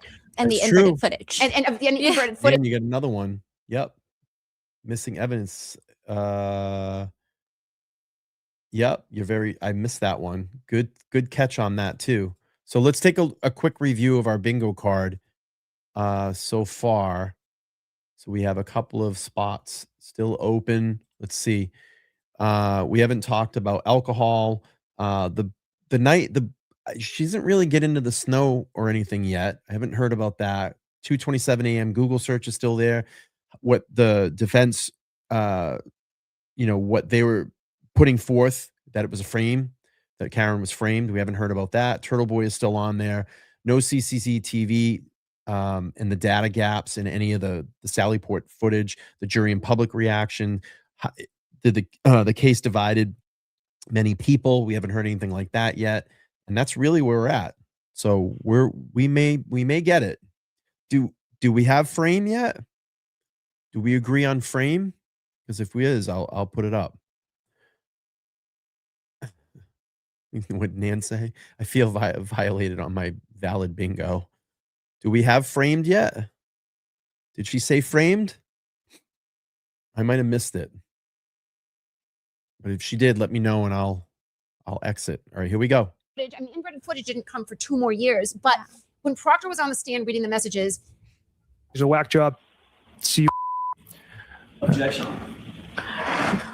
So don't spell it. You have to. So these are your words, Trooper Proctor. okay. Yes, Your Honor. Go ahead and say them. Yeah, she's a babe. Weird Fall River accent, though. I'm going through his client's phone right now, correct? Yes, after the picture, sir, yes. Who's the client? I was referring to Miss Reed. He also called her retarded, correct? That is what's written. And that's what you read. I have no memory of reading that. I acknowledged him going through the phone on my Apple Watch. I have no memory of him writing retarded on a text message. Did you encourage that statement by Michael Proctor by liking it with a thumbs up? I don't know if it encouraged him, but so I cannot speak to But that's that. what you did. I acknowledged the text message being sent. How close did you remain in contact with Michael Proctor after high school? Very close. Could you read all of them, please? All right, let's pause real quick. So Unapologetic says, she said they were trying to pin it on me. Isn't that the same as framed? I would say. I will give it. All right, let's go back. These are not my words. I'm not really comfortable reading these. Do I have to say these words out loud? I'll say the words, and I'm going to ask you if I'm reading accurately. Is that better? Yes. 11 p.m., 5 minutes, 57 seconds. Mr. Proctor says, from all accounts, he didn't do a thing wrong. Right. She's a whack job, and then uses the C word to describe. Is that accurate? That's accurate. At the bottom, from one member in the group stating, oh, she's skating. Yes. Mr. Proctor responds, zero chance she's skated. She's effed. She's fucked. Oh, guess what? Yes. And then one person in the Guess what we got? I just realized. We got a bingo. Injuries didn't match. She talked about the head wounds on John. You have the frame free space, defense frame job, and then the missing evidence. So we got, let's see, an hour and 5 minutes in, and we hit a bingo. She hit all the points so far on the bingo card. What's the prize? I have a prize that we can do. Let me play the video and I'll go grab a prize, and then everybody can enter in. All right, what is this? What is going on here? I don't want that. Holy shnikes. Just want to share my screen. I'm going to keep playing here.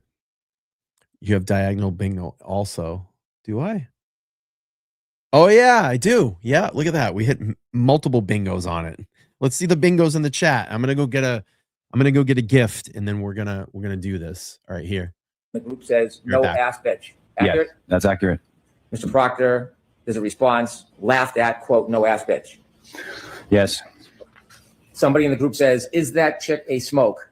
And then the same person follows up with a question mark. Accurate? Accurate. Mr. Proctor responds, E-H. Yes. Nutbag, as my chief would say. Yes. She's got a leaky balloon knot. Yes. Leaks poo. Yes. Are those the words of Mr. Proctor? They are. Did I read those accurately? You did. But you're still friends with him? I am. he could be a pig and I could still be guilty. That's why I wanted the focus of the jury to be on Proctor's lies and the actual framing and how was this orchestrated, and not on the fact that this man is a vile pig who talks about people's rectums.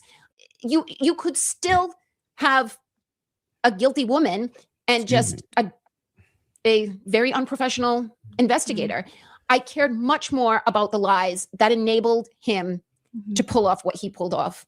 And the text messages were just, I just spent my energy assuring my parents that do not feel bad for me. This man does not have that power over. All right, what we're gonna do is, since we hit bingo twice on the card, I have something here. So the way this is gonna work is I'm gonna give you a hashtag to put in the chat. Pretty much everybody in the chat can enter. And what we'll do is, if you are the winner, it is your responsibility to email me. I will have you verify by leaving a comment on the video, and then I will send you out what I have. So we're gonna do this. I have a couple of LTL Media hats. So I have 2 of these that we're gonna give away. I don't know how good you can see them. It's not a pretty pink hat, but I got 2 of them. that we'll give away tonight. Okay. So if you want to enter and you want to be part of the drawing, it can be anywhere. Just put in the chat hashtag hat. So hashtag HAT, and that'll get you entered in to win. And we'll let it go for a couple minutes, and then we'll spin the wheel. We'll have a winner, and then I'll do another drawing towards the end of the stream. So hashtag hat will get you entered in, and you'll get a cool snapback LTL Media hat. I know it's not pretty pink, but because I know a lot of the women watch the shows, but it's still cool. It's cool, cool colors. So we'll do that. We'll give away a hat tonight. 2 of them. So that's the prize. We got bingo. For me, anyone who looks at me differently because some stranger who's never seen me naked is going to talk about my anatomy. Anyone who finds that entertaining or is going to judge me for it isn't anybody I want in my life anyway. Yeah. During the trial, you're sitting there. The witnesses are going up onto the stand. They're testifying. They're like, Karen did this. Karen said this. How do you not go up and testify? Appreciate the do you not have the urge to be like, no, let me tell you? Thank you. I did have the urge, and I tried to quell that and to satiate it by doing a documentary so that I could go back to the hotel at night and be interviewed. The judge was appearing to be so much more lenient with her rulings with the prosecution than she was with us. I mean, we had to fight for everything. And it seemed to be a one-way street, that there was a worry if I testified, the prosecutor, especially Brennan, he seemed to be given even more latitude than Lally was. He did this with our witnesses. He was putting words in their mouths in his questions of those witnesses. Not exactly, but for example, something like he would say to Dr. Wolf from ARCA, so after a car has backed up 60 feet at 20 miles an hour and damaged this arm, then did the car keep going? Like you can't testify for the witness. Wolf has to agree that car, I can't remember the numbers anymore. I used to know them with precision and now I don't, but he would ask a question and insert the answer he wanted, which he shouldn't be allowed to do, but he was. So there was real risk. Same with risks putting Proctor on the stand, that we're not playing by the same rules, that Brennan was just so unethical in his questioning. I was really all right. I had lived 3 years before the first trial of long hearings, battling for things. I was getting used to it at this point. I don't think the public really started paying attention outside of the local market, really started paying attention until trial. But we had hours and hours of hearings for 3 years, including 2 arrests where I was in chains, shackled and handcuffed. So I had gotten very good at venting to the people that were there to be vented to. And I knew if I can escape this hell, I will be able to get my side out. So it wasn't as bad as people think. Like, how did you watch this person and not scream? I felt very close to God. I felt my parents' presence behind me. I had my lawyers who became like family, all of them to me. And I knew they were frustrated on my behalf. And I knew the public, especially by the second trial, the public knew what was happening, that Karen, this isn't your scourge. This is not your cross alone. Everybody behind you and around you is carrying it. Do not let it eat at you. Do not let that person control you. They were all so repetitive and so like one another. Like, I don't recall, and it was the defendant. I wish I'd known. I wish I had gone outside. And it wasn't laughable. It was very serious, but it was very predictable. And times.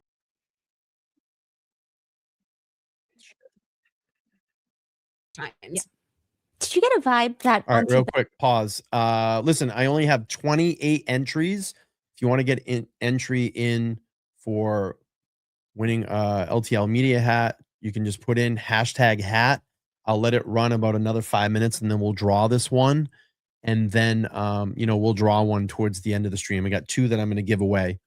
And you've got to be here for the live drawing. You've got to claim it in the chat.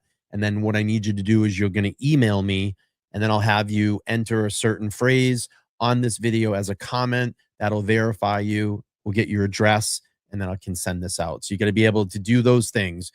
Give me an address that you're going to want this sent out to. And obviously, I keep your information private. I'm not going to give it to anybody, but we'll get it sent out to you. All right, here we go. Bev did not like you. Yeah. Judge Cannone. Yes. I felt that Judge Cannone did not. I felt that she had a personal animus towards me. Absolutely. I felt it very early on. in our early hearings in 2022, we wouldn't be called right away because there were other cases. They started prioritizing us, and we were drawing such crowds that when we would have a hearing, they would get it started very promptly to help clear the courthouse, get us all in and get us all out, get the media out, and then hear other cases. But early on, when it wasn't attracting a big crowd, we would wait our turn, and there'd be other cases and other defendants called. And I was sitting at a hearing, I want to say it was September of 2022. It was like the first hearing that Alan was on the team for, and we were sitting in the back row. If you're looking at the courtroom on the left side, waiting, and there were maybe 4 other cases that she called, and every defendant, it was all 4 men, maybe 1 woman. Thank you for being here. Thank you for dressing professionally for court. She said this. It was on repeat for every. Thank you for being here. Thank you for dressing professionally to court. This happened in multiple hearings. She never said it to me. There were moments that I felt she was ruling unfairly, but as far as not liking me, that was the first indication I felt she may not like me personally for some reason. And then there was a moment with the verdict form in trial 1 where, I mean, your viewers need to see the verdict form if they haven't, that they then tried to present in the second trial. Again, this verdict form, it had, just by setup, it had the word guilty 8 times and the word not guilty 3 times. It's visually confusing. And it's prejudicing the jurors to think I'm guilty because they just see the word guilty so many times. So Alan is arguing with the court and with the clerk that we want to revise this verdict form. And she's arguing this is how it's always done, Mr. Jackson. This is how it's done in Massachusetts. I mean, that was the topic of what was happening at the time. And she just kind of dismissed it. And we're done here. And I went, just like that. And she said, is this funny, Ms. Reed? Okay, I disagree with you. All right, excuse me. This is funny, Ms. Reed? All right, we're done. All right, to the court, please. I think it was prejudicial towards me, the defendant, that she chose to characterize my exasperation as making a joke of the proceeding. Is this funny, Ms. Reed? My jurors and the media heard that, and that was a gross mischaracterization. Judge Cannoni knows exactly what my reaction was. It was one of disbelief and exasperation and frustration. And she addressed me. She don't like Bev. I have lawyers here who speak on my behalf. You can address my lawyers who can address me. But you addressing me directly is baiting me to then respond to the court, which will not end well for me. But those and the list goes on. But her calling me out, like, she knows what I'm going through right now. Yeah. She knows how difficult this is for any defendant to stand trial. When the verdict was read, we were prepared for a sentencing hearing. So my legal team in the days of the verdict watch was split up into 2 groups. At the hotel, Alan had a suite at one end of the top floor and Bob Alessi had a suite at the other. And we had 2 teams. Liza, Evan, Alan, and I were working on the closing argument. David Yannetti, Bob, and Sophie and Sydney, 2 of our interns, were in Bob's room working on a sentencing hearing. So if, God forbid, I was convicted of anything, which we thought there was a likelihood I could be convicted of the OUI based on how the first trial ended, hung up looking, jurors were telling us they were looking for an OUI, not a manslaughter OUI, but just garden variety OUI that was not there. They were working on sentencing that if I was convicted of OUI, we fully expected, I did anyway, my lawyers were split, that Brennan would ask for the maximum 2 years. So it was such a difficult decision to put the OUI on the slip because I felt I was almost guaranteeing I was going to go to jail. That with this district attorney and this judge, if I don't put OUI on, the jury is forced, if they want to convict me, it's going to have to do with John's death. But once I put OUI on, just drunk driving, I'm much more likely, based on the evidence, the blood alcohol taken from the hospital, I'm more likely to get a conviction. And while I'm not facing life in prison, I could be facing 2 years in prison. I had to have, I got about a dozen character letters, they're called, of not friends and family, but teachers I've had, students I've had, coworkers of mine.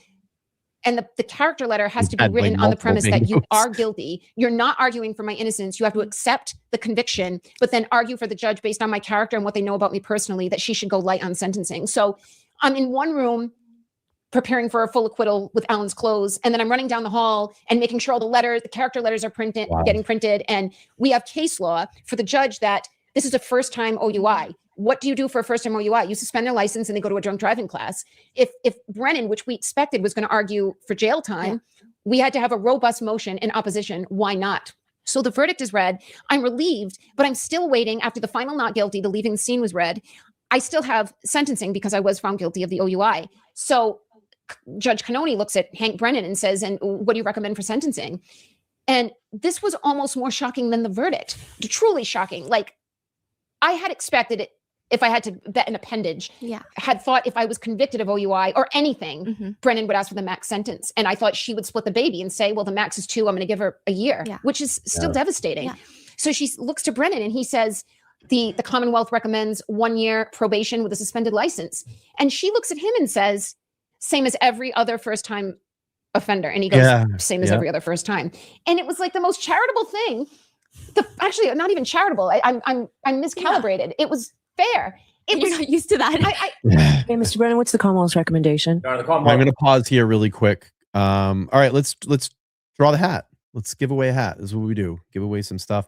36 entries. 36 entries in this. We're going to spin the wheel here or draw the hat. And we're going to have a winner. And you're going to have to claim it here. Let us know that you're in the chat.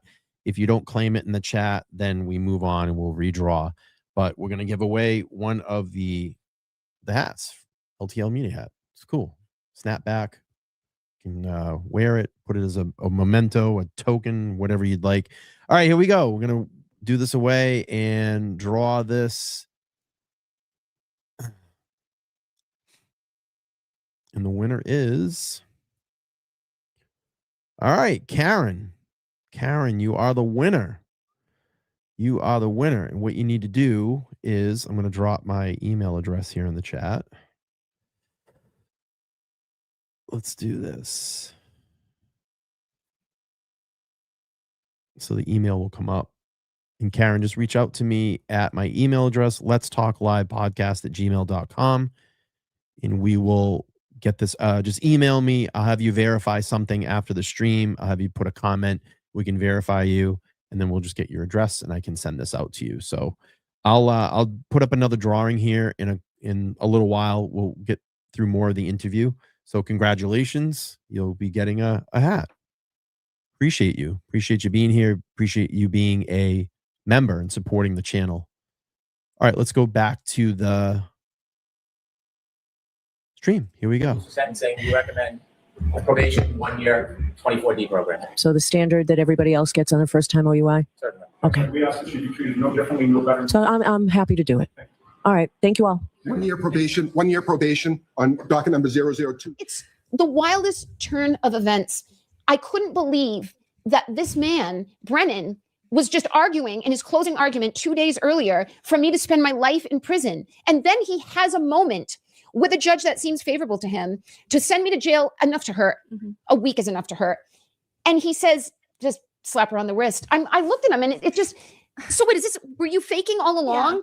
Yeah. Or this is the only way to be saved with your public image is you lost. So now you almost have to be reasonable. But this is just it just felt like a big game that they call in the jury. They're about to read the verdict. They stuff the courtroom with court officers because if I'm guilty of, if I'm sentenced to anything requiring incarceration, and if I'm convicted of murder, I'm getting cuffed right there on the spot. I can't reach behind and squeeze my mother. I can't hug one of my lawyers. Right. It's over. And I'm walking out the back door. So they surround you and to prevent any outburst and to control me.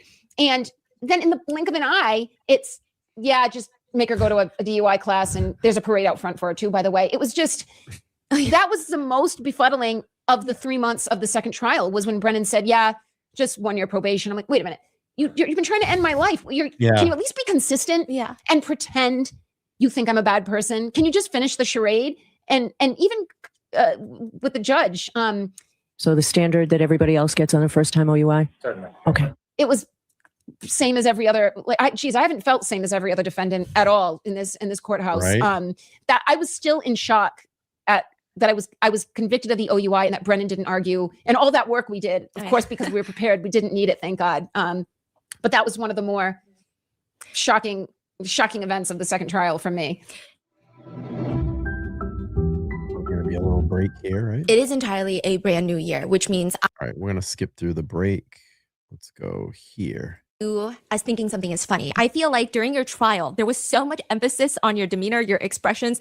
There are some crazy headlines that I think maybe you can clear the air on. If you want to pass me Exhibit A. So I'm going to read you the headline and the accompanying photo that they put with this headline. Okay. And then some comment. And I feel like probably what happened is nothing like the headline.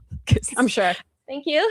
This is All right, real quick, we'll just pause. If this was a, we'll rate it 1 to 10. What do you think the interview is so far? Give me your rating in the chat, 1 to 10. What do you think? the first headline by the New York Post. Of course. Who does not like you for some reason. And the headline is Karen Read flashed sinister smirk as gory photos of her dead cop boyfriend are shown in court. Yeah, it's a 10. I mean, I'm imagining that was not. It is a 10. No, first of all, I'm talking. 11, My I like eyes are that. wide open. I'm looking to, that looks to my right. That's Alan or Liza sitting there. And I'm going, something. Yeah. I mean, I can reproduce that face very, very easily, but I'm not smirking. I'm actually just speaking. And I don't think I spoke or turned at all when the photos were shown. I looked, I mean, I remember this very clearly, but I've seen those photos. Yeah. They're on my phone. Yeah. I've poured through them to his pores. I know his photos. I've watched his autopsy. Those photos as shown in court, I have had for years, and I've analyzed. It took us. Thank you so much for the 10. I appreciate 20. I appreciate that. Thank you so much. A little support for your channel. Thank you for always supporting Karen. Well, thank you for being here. I appreciate it. And I appreciate that we've cultivated such a great core audience that will come over and hang out. And you guys are great. I appreciate all my members, my moderators that can be here on certain nights. And I love what we continue to create here. And I have such some really great things going on for all of you. There's going to be an awesome video that drops on Wednesday that you'll all want to check out. And we have some other projects that we're working here on the channel. And I don't know if you know that on Sunday I have a documentary crew that's coming out from New York to actually shoot a full day here at my house. I will be part of a documentary. It's not Karen Read related, but it is related to some to a case on my channel that I did a lot of work on, and I'm super excited about it. The company that's doing it is very well known, and I think it's going to be great. It's going to be a lot of fun, and I'll shoot some photos while they're here when all the equipment is set up, and I'll post those up so you guys can see what's going on. So many projects, and it's funny. They say that LTL Media, the haters say LTL Media is nobody. And nobody wants anything to do with them. But it's funny. I got documentary crews reaching out to me, wanting to do full day shoots at my house. So it's going to be great. I'm really excited. Okay, let's get back to the interview. This is phenomenal so far. Really, really good stuff. There's a burn mark on his sternum that we couldn't figure out for months what it was, and finally realized. I think I Googled or described it to Google. It was he was burned with the defibrillator pads. I'm just giving an example of, they were horrifying to see. For several weeks, I told David not to upload them to the Dropbox that lived on my cell phone because I didn't want there to be any chance I'd be scrolling through Dropbox and there it was. The autopsy took me like a year. It's quite gruesome. I can't believe people do this for a living, but I had to know everything so I could piece everything together. But I don't believe I spoke ever or turned to speak to a lawyer. Well, the photos of his body were up on the projection. That's what we assume. All right, we're going to do another hat giveaway, hashtag hat. We'll get you into the drawing, and we'll draw this in a little bit. So enter your hashtag hat, and we'll give away a second hat tonight.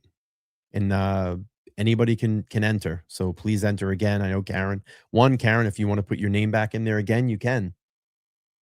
Hashtag hat, HAT will get you in there. All right, let's keep going. But I do look like that when I talk sometimes, unfortunately.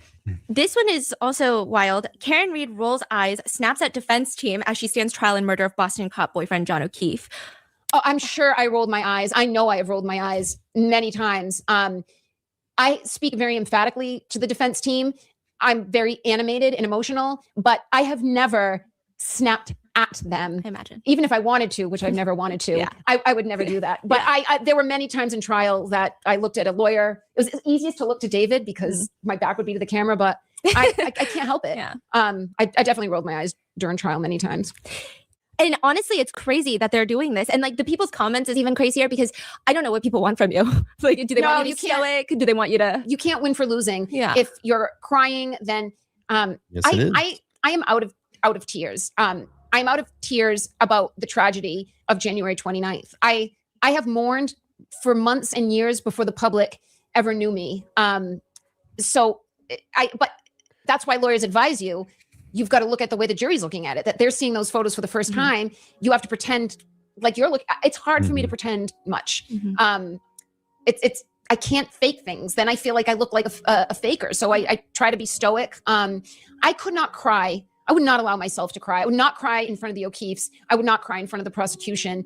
I felt both of those groups were looking at this completely backwards. They were refusing to see the truth or willingly not looking at the truth. And I needed to stay strong. I couldn't break down. I did one day going into court. It was just, I just had a really tough time getting out of the SUV. It was just a rough morning. I couldn't go up and down emotionally like that. I had to go in strong. I had to go in tough, and I had to maintain it. I had to control myself the best I could. And I wasn't about to strap myself in to an emotional roller coaster. I would never survive. I had to do this twice. So I understand. I do understand the public saying that's horrible what I just heard or what I just saw. First of all, things that may have seemed emotional and upsetting to the public, I may have found to be insincere. But a lot of the gruesome images I have dealt with and seen nearly daily. I understand the reaction of the public, expecting more emotion, but I have evolved to a different place. You were just damned if you do, damned if you don't. Yeah. Yep. If you had to go to lunch with either Lally or Brennan, who would you go to lunch with? I would go with Brennan. Oh, really? Okay. I would go with Brennan. I feel that I make him very uncomfortable. Your Honor, my brief review of the lab paperwork and looking at the hoodie, it appears that I made a mistake. We've had some stare-offs in the courtroom. Lally, I don't have pleasant thoughts about either one of them. I don't think they're honorable. I don't think they have integrity. I don't think they're honest. I wouldn't want to eat or watch either of them eat. Yeah. But I think I'd have better stories to tell eating with Hank Brennan. I saw online, everyone calls Lally Lullaby, and 116. You have 1 minute, Mr. Lally. Wrap it up. Yes. All consistent with pieces of No, taillights that are lunchbox. found. We call them Is lunchbox.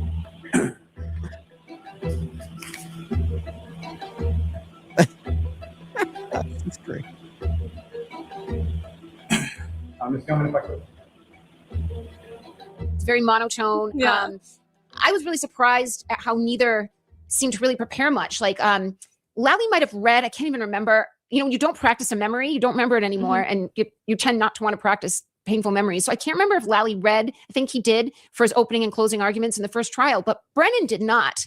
And I think he was trying, I'm guessing, if I had to guess, that he was trying to convey an ease with the subject matter, a comfort and familiarity and conviction in the subject matter, and an intelligence that I can speak extemporaneously about what this woman did. I know so well, and I believe so strongly that she did it, that I'm going to walk around and pontificate. And we were much more structured, but I know the details of this case. I know them, and I know he messed a lot of them up. And I mean, the jurors didn't have their notebooks in closing argument, so it was probably lost on them, luckily for Brennan, but he should have written, he should have written at least some bullets for the details, for the data points. clearly this is a hypothetical question. If you could put at least 2 people involved in your case, inject them with truth serum, compel them to tell the truth, which 2 people would you choose? Wow, that's a good question. Let's say Michael Proctor and Brian Albert. What would you hypothetically want to know or ask?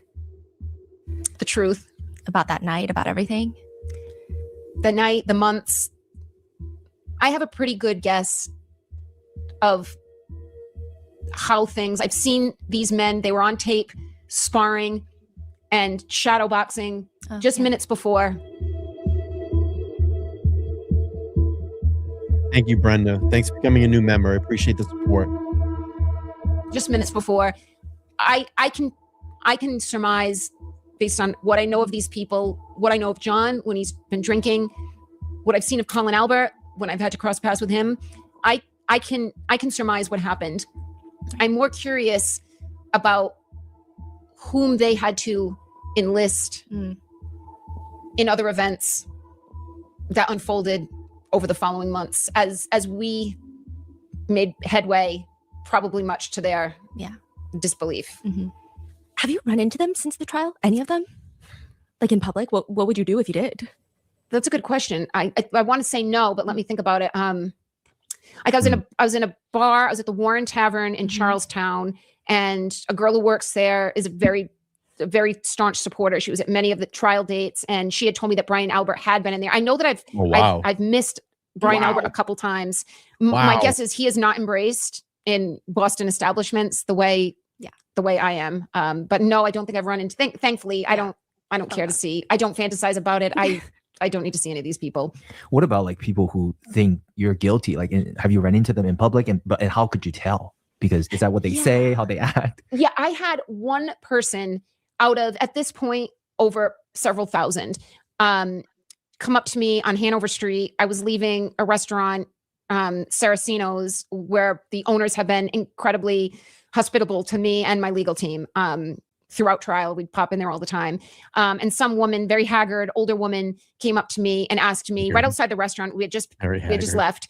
And she came up to me on the steps of Saraceno's and said, how can you smile? You, Karen Read, how can you smile? And before I could even, I'd not had an interaction like this at all. This was in November of 2024, between the two trials. I had not had an encounter like this. And the owners of Saraceno's, they also own like a coffee shop right next door. So they take up some real estate on that sidewalk. Several of them came out and all but chased her down the street with pitchforks. Shut up. You're ignorant. And she didn't seem to be of all her, she didn't seem to be of all her wits. That is the only time that has happened. We've spent most of our time in the Seaport. We've just in our downtime, nearly every Friday. I can't think of a Friday that eventually we didn't make our way to a restaurant. You had to decompress, no matter how exhausted, which we all were every Friday. You had to blow off some steam. Just be somewhere loud and talk to people. And the support at so many establishments anywhere in Newbury Street, and we were in the North End a lot. I have not paid for a full drinks, appetizer, dinner, dessert tab in 2 years. People, and it's all helped. It's all helped get us there. And it, especially for my lawyers and my family, they're not me. I know what support I have. Everywhere I go, I'm supported. They need to know it too, because when they go home between the trials, they're back to their, I don't want to say obscurity, but just back to their normal lives. But I can't thank the people in Boston proper, young couples, families, business proprietors, the people at the hotel, 2 hotels we've stayed at a lot, just makes us feel so strong. And for me, makes me feel confident that if my jury is anything representative of the people I'm encountering every day, I will be okay. But the public that was very vocal at court and online on social media, and the public that just came up to me one moment on the street and I never saw them again, has helped invigorate and steel each one of us, even if we may not have acted. I mean, there were times people came up for selfies and we were having, there was a serious conversation Alan and I were having with Marty Weinberg at the end of this second trial. And I said, Alan, I really have no money left. The last asset I had was my house, and that paid the bulk of trial 2 plus donations. But now I need to put wheels in motion for an appeal. My parents are getting older. My closest friend, who's incredibly intelligent, is also incredibly busy professionally. This was like a week before the closing argument, and Alan and I were in a restaurant. It was quiet, and we were talking to Marty Weinberg on speaker. And it's funny, I ended up seeing a photo. There was a woman at the bar of this restaurant that I could tell was taking our photo. She was weird. I didn't actually see her take a photo, but she was very interested in us. I ended up seeing the photo of Alan and me on Twitter with some salacious headline. And I thought, I showed it to Alan. I said, if they only knew what we were actually, if she had just walked over and spied on us, the headline would have been even better than what the contrived headline was, which is Karen Read and Alan Jackson overheard on speaker with Marty Weinberg discussing a potential conviction. And Marty Marty, we don't talk about a lot because he's just come in as a pinch hitter, but it's been in such major ways. And the appeal, which was somewhat thankless because we didn't have any success with it after the first acquittal, the mistrial. Yeah. But I'll never forget that conversation with him. It was, I think, a Sunday afternoon, and I'm in a steakhouse with Alan talking to him. And Marty says, "You're not going to need it, Karen. You're not going to need it, but this is who I recommend. This is the kind of retainer he's going to need. You need to do this. You need to do this." And it was a tough day. We walked back to the hotel, and I felt I was probably like a little weepy. I don't remember how I got on that topic, but I think someone was like asking for a selfie. Oh yeah. Someone. So on the way home from that call with Marty, a daughter and mother had asked for selfies, and I just like I couldn't. It's the selfie question is very difficult. A lot of times I'm eating, or I'm having a private conversation. I don't like how I look, like any normal 45-year-old woman. I've been crying or I've been upset, and then if you say no, then people think I'm a bitch. Like, I'm supporting you. You're on trial for murdering a cop. You should be so lucky that I'm trying to support you. But then if I do take the photo, it's on social media and I look like I'm enjoying my life. I'm smiling and I look celebratory. I cannot win that game. I've turned people down for selfies, and then they just walk a half a block back and take it. Or they'll ask, well, can I have her? If I'm with Liza, can I just take her selfie? There's definitely, I'm smart enough about Gen Z, millennials, and my Gen X that I cannot interpret every selfie as staunch support for my innocence. Yeah. There are people that ask for selfies that maybe don't even believe I'm innocent or don't know anything about the case, but know that I've had people come up to me in the seaport and say, "Are you famous?" Because they just saw it, and then ask for a selfie, and they don't even know who I am. They're going to post it, and then and then start collecting the likes. Yeah, it's always been a guy too, like a Gen Z guy. Who are you? Like, who are you? I'm like, you don't need to worry. If you don't know, then you don't need to worry about it. They're like, "Are you on TV?" Yeah, that too. Yeah, it's weird. Have you been on the Karen Read Reddit pages? One good thing about having such a high profile case that's played out publicly is if we're working on trial or working on a witness and it's, well, when did Buchnick testify that the video was a true and accurate representation of the Sallyport? I can just Google it. I don't even, it's like, all right, what's quicker? Do I go into my files with my library lookup system, or do I just Google it and it says day 27, Buchnick testifies June 10th or whatever the date was. So I have not purposefully gone on Reddit to look myself up, but I have done searches looking for details that have led me to Reddit. And I've always been very pleased. I may not be seeing the right things, but I've always been pleased at the discussions I've seen on Reddit. They seem, they're intelligible and they're intelligent. They're not as emotionally, it seems anyway, that they're not as emotionally charged as social media pages where there are people with targeted goals. Like there'll be, I'm not on Twitter anymore, but I have popped on and off Twitter because there are some people that have actually done very good digging. That's been helpful to me. But I'll read a comment that Karen Read looks like a leather handbag and she looks like a man with a wig. Or I've read very physically demeaning things. I'm like, clearly you are over emotional for some unconnected third party. Yeah. You can say, "I don't like the look on her face. She looks guilty," or "I don't like the sound of her voice. She sounds arrogant." But when it gets very personal, I think, all right, which member of which family this is too visceral. You must be part of the shrapnel in this whole mess that you're saying. I don't know. No, I agree. Not exactly those comments, but they're trying to hurt me, but they're so personal that it's so obvious. Yeah. It's one of these, or it's one of those guys. Goofy. I know that you legally cannot say a lot of things. There are a lot of theories online about Canton's residence. A girl must try. So I'm just going to run them through you. There is an online conspiracy that Brian Albert and his sister-in-law, Jen McCabe, Jen are having an affair. Do you know anything about that?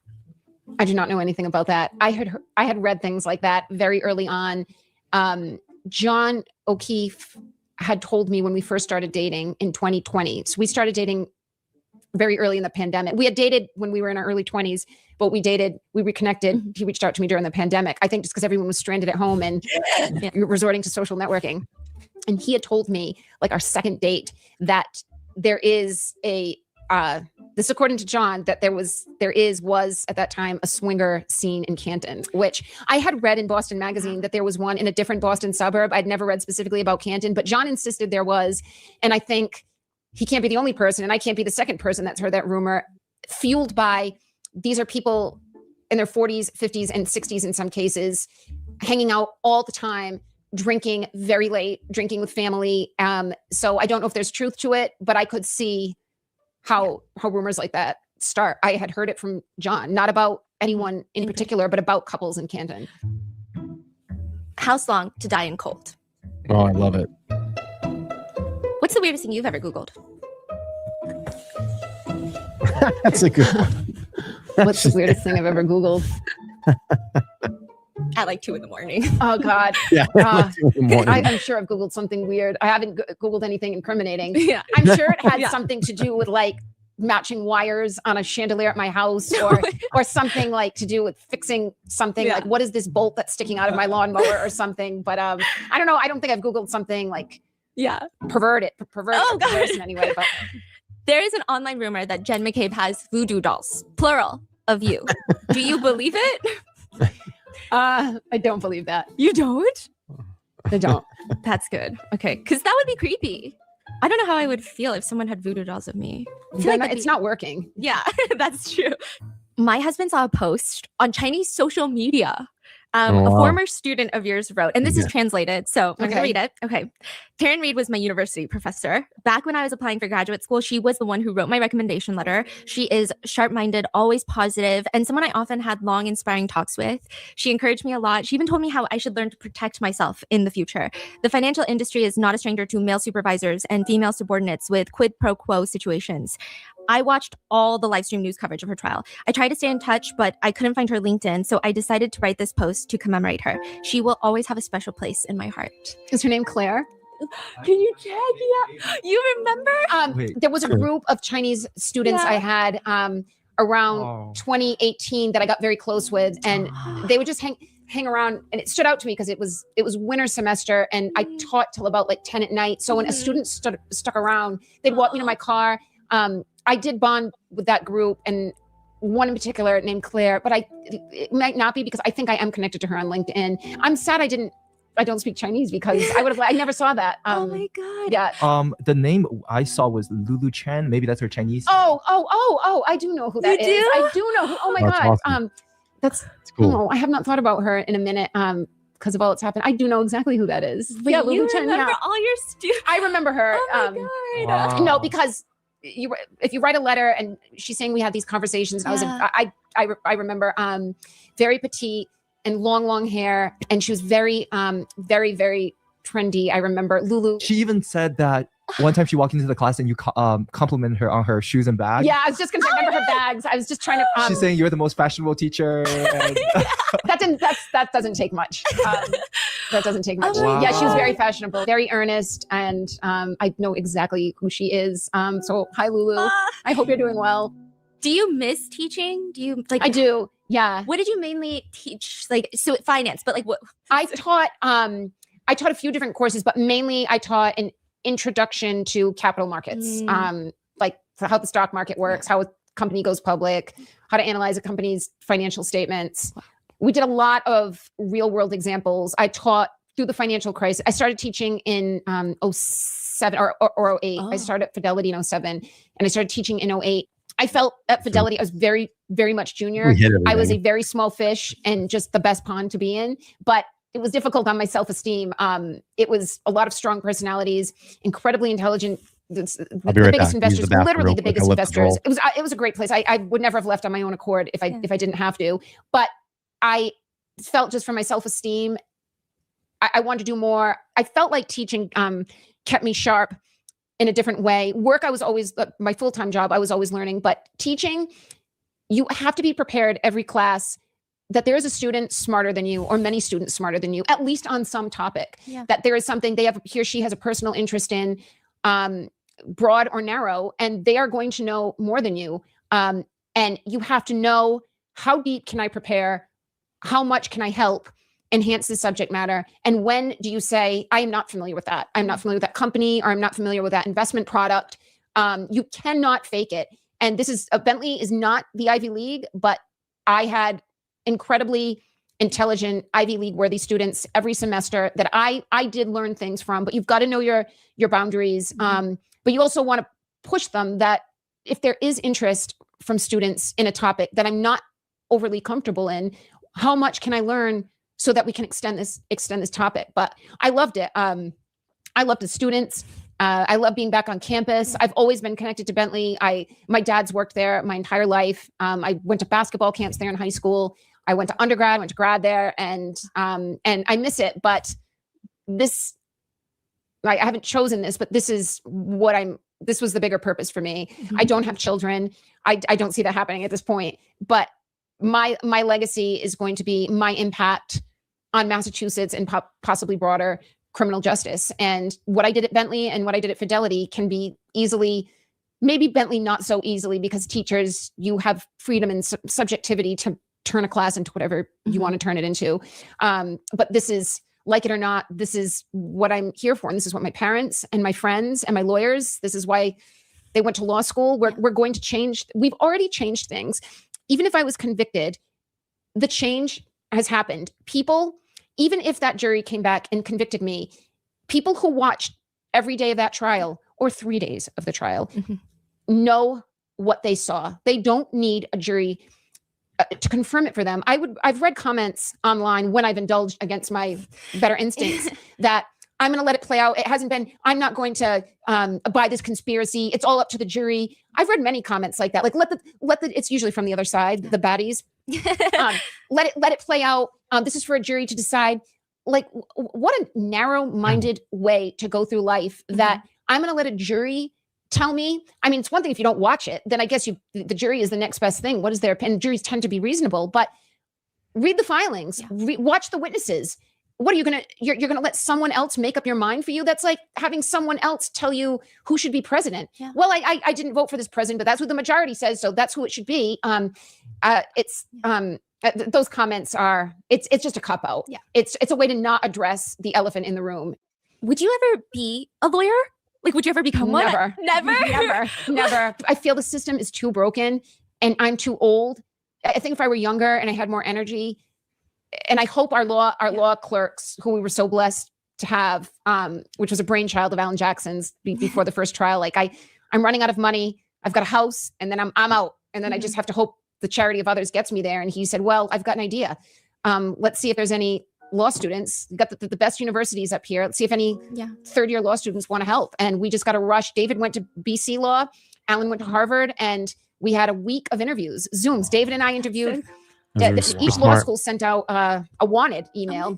Wow. David and I did the BC interviews. Alan and Liza did the Harvard. And we probably did about 40. And that was all we could have taken more. Yeah. Probably did 40 each. And we each picked our favorites. And then I think we kind of convened on the others. And my pick, so I interviewed the Harvard, the BC. My number one pick from the jump was Evan Wolk, who ended up working on the trial the most for us. They were all great. And then towards the end of trial, Evan had a contract to work at a big firm in the Seaport. And I said, I would love for you to go work with Alan, like, because he and Alan got on, and Liza, the three of them, like there was Alan and Liza have a great complementary dynamic, and Evan just fit right in. And I kind of engineered it. I would talk to Evan privately, and then I would talk to Alan, and now Evan's with Alan. Alan and Liza interviewed the Harvard students, and we ended up choosing 4 or 5. Among them was the editor of the Harvard Law Review. She's graduated, but Sophia Hunt, she was kind of our leader of the interns, like the conduit between the interns and Liza, who was managing the interns. But we could not have done what we did in the second trial with a whole new prosecution, new witnesses, trying to keep out the voir dires and the Daubert hearings, which we did not have the first trial. It took us 3 days to get Dr. I'm going to pause this really quick. Natalie, thank you so much for the 5. She says, how exciting to be part of that process, Evan. Yeah, you're so great. I actually got to speak to him. When did I meet him? I went to, it was second trial. I can't remember if it was close to verdict day. I think it was close to, it was while the jury had the verdict during trial 2. And I went to David Yannetti's office during the lunch hour. And it was like a day that I went down to support, and I got to go over. I got invited to come over to David's office. And sometimes I was able to go over, they would invite me over to come back, and I would sit just during lunch and we would just all chat. And I remember meeting Evan really, for the first time, when Karen had a couple of the law students, and it was 2 young ladies, and I forget their names, and I apologize, but Evan was in the SUV, and we were driving back to court, and I actually got to conversate with him, and I just, was asking, "Are you guys students, and where do you go, and what are your roles in helping in the case?" And was it verdict? No, it might have been trial still. It was trial still, and we get to conversate. And that he was such a nice guy, and so raw and learning the law and stuff like that. And it was really cool to have that conversation. I remember that. It was great. Okay, cool. Let's keep Russell playing. qualified to testify in trial 2. This is after she's already testified It in was the trial day we 1. met. Yeah, I had yeah, to fly her yeah, up yeah. here for You're right. 3 days of hearings. Same with ARCA. I can't remember if we had to voir dire or Dauber, Dr. La Posada, but every witness that Brennan could challenge, every expert, he did. And we could never have handled that. We did not have the bandwidth without these law students. I mean, they would sleep at the hotel on couches in our rooms. They'd wear the same suits the next day. I mean, they were indefatigable and just a total lifesaver. They become like family to us. They helped save my life, and I didn't know them 1 minute, and hopefully, I know them forever now. Did you guys have a group chat? We did. We called it the, I don't know if you heard the name for the ARCA witnesses. They were Crash Daddy? Crash Daddies. Our group name for the third-year law students was Crash Graddies. Oh my God, that's so good. Yeah. Oh, Because they all graduated, and one of our interns was getting married, graduating, and moving to Chicago to start her job, all within like 2 weeks. So they were all Sophie, who's is like a little, more like a daughter to me, I guess, but I treat her like a little sister. She hasn't graduated yet, but the other 8 have all graduated. So our group thread, I think it's me with the 8 of them or the 9 of them, was Crash Graddies. That's so good. Speaking of, have you seen the clip where it appears that Auntie Bev, it appears from social opinion that she's checking out Crash Daddy?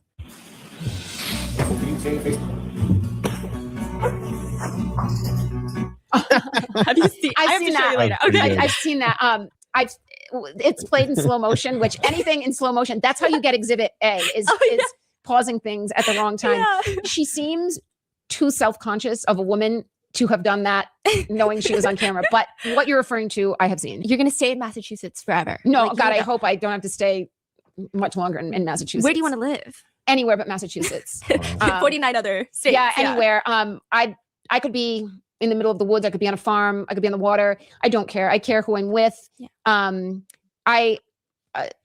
I don't want to see another Massachusetts state trooper. I don't care if they're reformed or under a different colonel. I have taken too many shots at law enforcement to feel protected by law enforcement, although we have had many positive experiences. Yeah. I hope law enforcement that supports me, or at least believes me, in Massachusetts understands what has happened to me at the hands of law enforcement and why I feel the way I do. My grandfather, my mother's father, was a police officer. Obviously, John was a police officer. I am not anti-law enforcement, but I have had many, many members of law enforcement abuse my rights and lie. And that's as far as I'll go. And I can prove that they have lied. I hope the good law enforcement knows why I feel the way I do, but I don't feel safe in Massachusetts. I don't feel that the politics are safe. It's not that those problems don't exist everywhere else, but I don't want to be a lawyer. I don't want to see any more of the law. I will try to make change in other ways, but the legal system just feels so broken. I look at my lawyers and I just think, what made you go into this? You're just such an underdog. Mm-hmm. You're battling the resources of the state, sometimes with a defendant that can't even make bail. And then how do you hire the crash daddies and La Posada and Dr. Russell? And the government can go with a blank check to Aperture and spend hundreds of thousands of dollars and pay a special prosecutor hundreds of thousands of dollars. You want to make change, but not get into law. Where do you see yourself like in 5 years? Where would you hope your life to be? Okay, let's pause here really quick. All right, let's do the hat giveaway. Second hat we're going to give away tonight. LTL Media hat. Thank you all. Snapback hat. If you want to get into it, I'll give you about another minute. Put in hashtag hat in the chat room. And then what we'll do is we'll draw it, and then it will be your responsibility to reach out to me. can send me an email. We'll do a little verification. We're not going to do it tonight, but we'll do a verification in the next 24 hours, and then I'll get your address and send it out to you. And, for privacy purposes, I'm not going to share your address or anything, but you got to be able to give me an address I can send this to. We have another minute to get entered. Right now we have 41 entries, a little bit better than last time. And we'll give you another minute or so.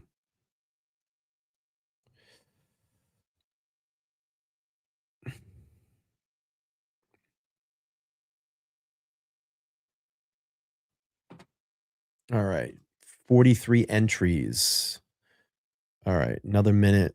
We're going to pull up the giveaway tool here. Excellent. Another second here. 43 entries. All right, here we go. We're going to draw the hat. 1, 2, 3, spinny wheel. And we have about another 24 minutes on the stream tonight. I appreciate everybody being here. Please go over and support Rotten Mango. Just Jules, you are the winner. 123. And what you need to do, congratulations, is I'm going to put my email address up on the screen. Please reach out to me and email me. Just put hat in the subject matter. Let me know. There is my email, let's talk live podcast@gmail.com. And I will get you verified, and we'll get these hats out to everybody. So congratulations, Jules. Are you here, Jules? Let us know in the chat. Are you here? Because if not, I'm going to I'll do this again.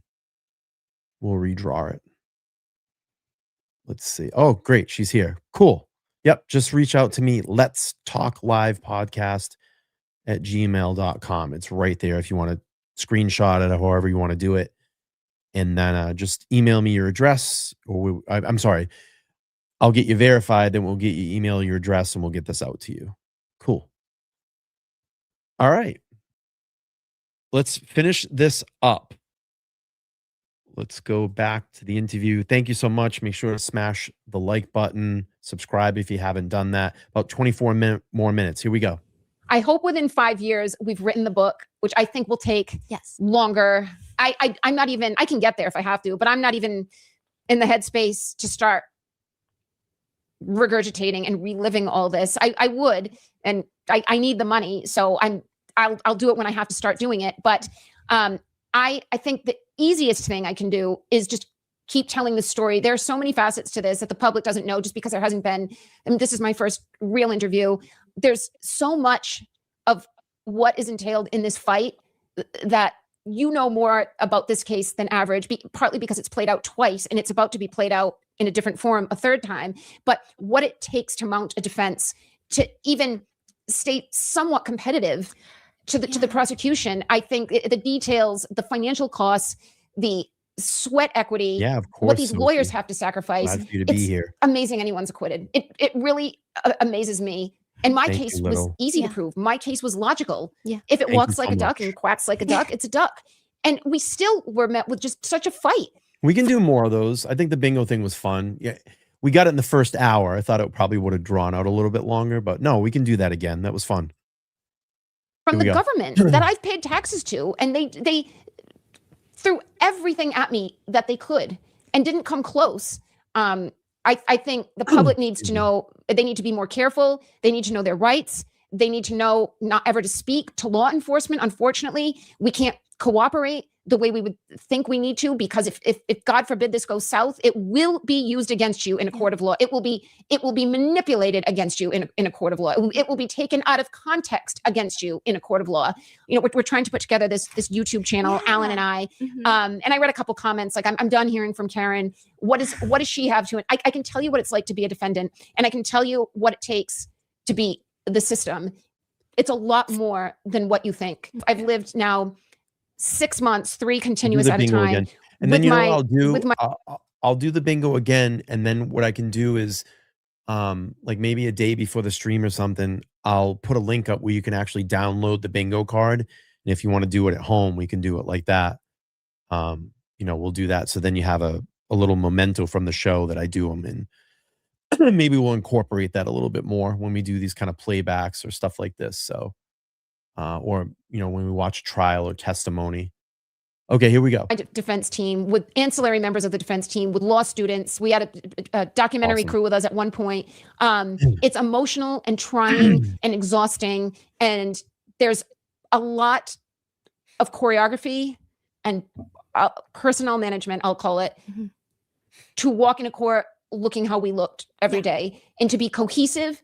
And I had 3 men in their 60s from 3 different firms, very seasoned in their careers, all having spent time as prosecutors. And then Liza made partner along the way. Also, pausing it. And that way, like if you have the bingo card and I miss something, because I can't constantly look at it, you can let me know in the chat. Hey, check the bingo card. We got another spot on it. We can do that. That was cool. Experienced with her own opinions. We don't just show up and put Kelly Deaver on the stand. Everyone has their own experience and therefore their own strategy and their own way of doing things. And they all fall on me to break the tie. It's very, very trying. It's why I feel this crash from trial, because it wasn't just sitting there and trying to keep my emotions in check, which sometimes I didn't do a very good job of. It was what was happening. Honestly, trial sitting there was oftentimes easier than having to go home. The worst nights, the worst moments of trial at times were Monday and Tuesday nights, where we just had a grueling day at court and some big witness is coming on Thursday, or worse, we think a big witness is coming Thursday, but Brennan hasn't finalized the batting order yet. So it could be the children are testifying on Thursday, or it could be Buchnick, or it could be Tully, one of the 4. I mean, that's how it goes. That's the dirty pool that's happening, is we are finding out sometimes within 1 day's notice who is going to testify. We were told that, no, I can't remember her name, the dog DNA expert from UCal Berkeley, she was on the witness list. We were told every Friday when the judge would call us up at sidebar and say, what are the plans? Who's coming up next? We were told every Friday, she's coming. She should be coming this week. We're trying to make travel arrangements. She should be coming. She never came.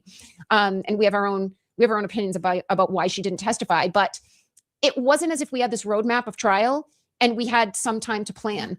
We, for example, did not know if we could call ARCA until trial had already started.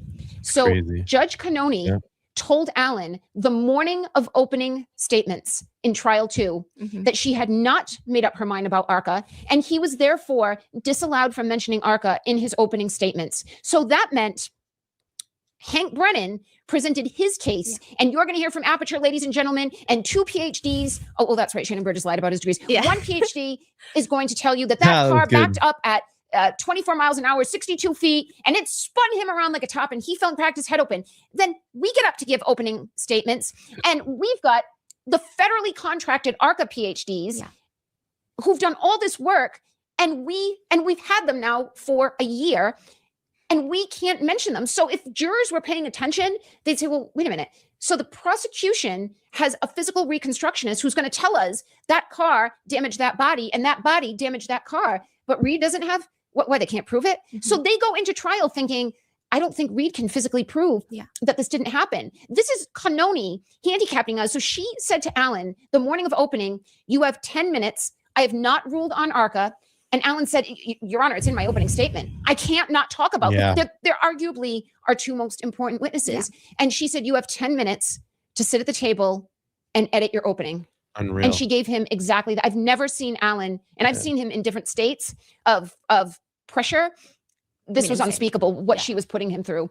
And he is so choreographed and fastidious and meticulous, and everything flows. It's not a stream of consciousness. It's something he's worked and massaged. And he reiterates themes as he goes through. He didn't just talk about ARCA once. He introduced them in the beginning. There was no collision. There was no collision. There was no collision with John O'Keefe. There was no collision. There was no collision. There was no collision. There was no collision. There was no collision. And then he goes into detail throughout that all had to be excised and still flow. These are fights that we were made to endure that we shouldn't have, that and it was something like this multiple times a day of this magnitude. So I think long answer to your question about the next 5 years, even just for therapeutic reasons, I want people who care to know everything that happened. you're still fighting. So you had the 2 trials, but now there's a civil fight. There's multiple civil fights. How much is that going to cost? My biggest expense is logistics. The amount of work required is just so vast. I mean, it took 3 different firms, Yannetti, DLA Piper, where Bob was from, and Worksman Jackson, for 2 trials. We didn't even make it through the first time around. We had to do it again. And now I currently have 3 civil trials happening. I have the O'Keefe wrongful death suit in Plymouth County, Massachusetts.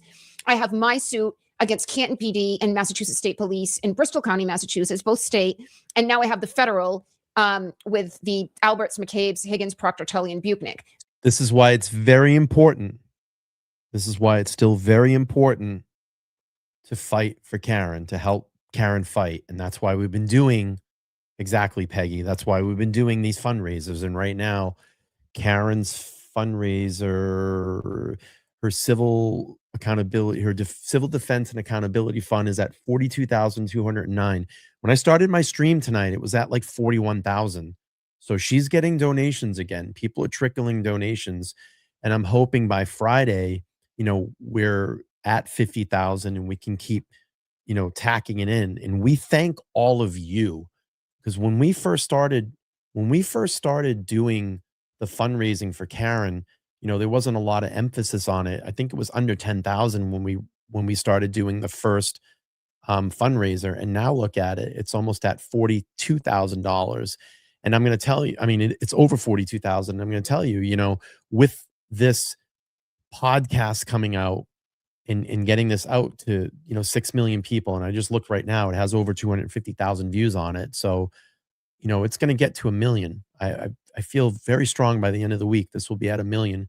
You had the Lifetime movie. So people are getting to learn about Karen that might not have been, you know, might not have known who Karen was, and hearing her story and the corruption and what she's gone through, it may, you know, reinvigorate some people or get some people involved to come out and help her in her civil battle. It's very important to fund that because it gets closer to getting answers to what really happened to John O'Keefe. And we're going to be doing a fundraiser, a joint fundraiser across a couple of YouTube channels. The Young Jerks will be hosting it. And then most of the people that did the last one will be on the stream as well. And we have a lot of surprise guests. Be a 3-hour live stream, and it starts at 7 p.m. on the Young Jerks. But we're going to simulcast it across all of our channels. So, you know, it's very important to keep fighting for Karen. All right, we're going to get about another 14 minutes. I appreciate everybody being here.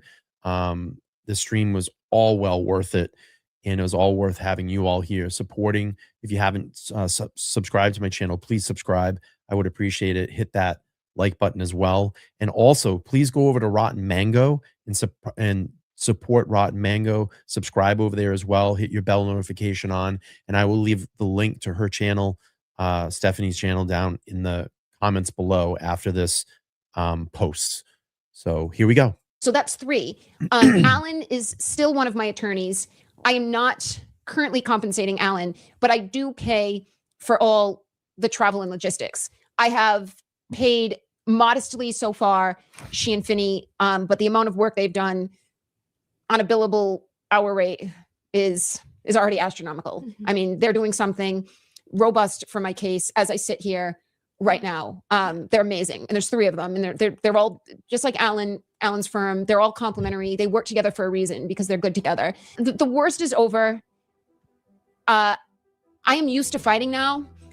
If any party to this thinks this is inflicting pain on me, you don't understand what I've been through and what I've survived and what I can handle. And you don't understand what's going on and what more is about to be revealed. I mean, we were hamstrung, in our opinion, badly at trial.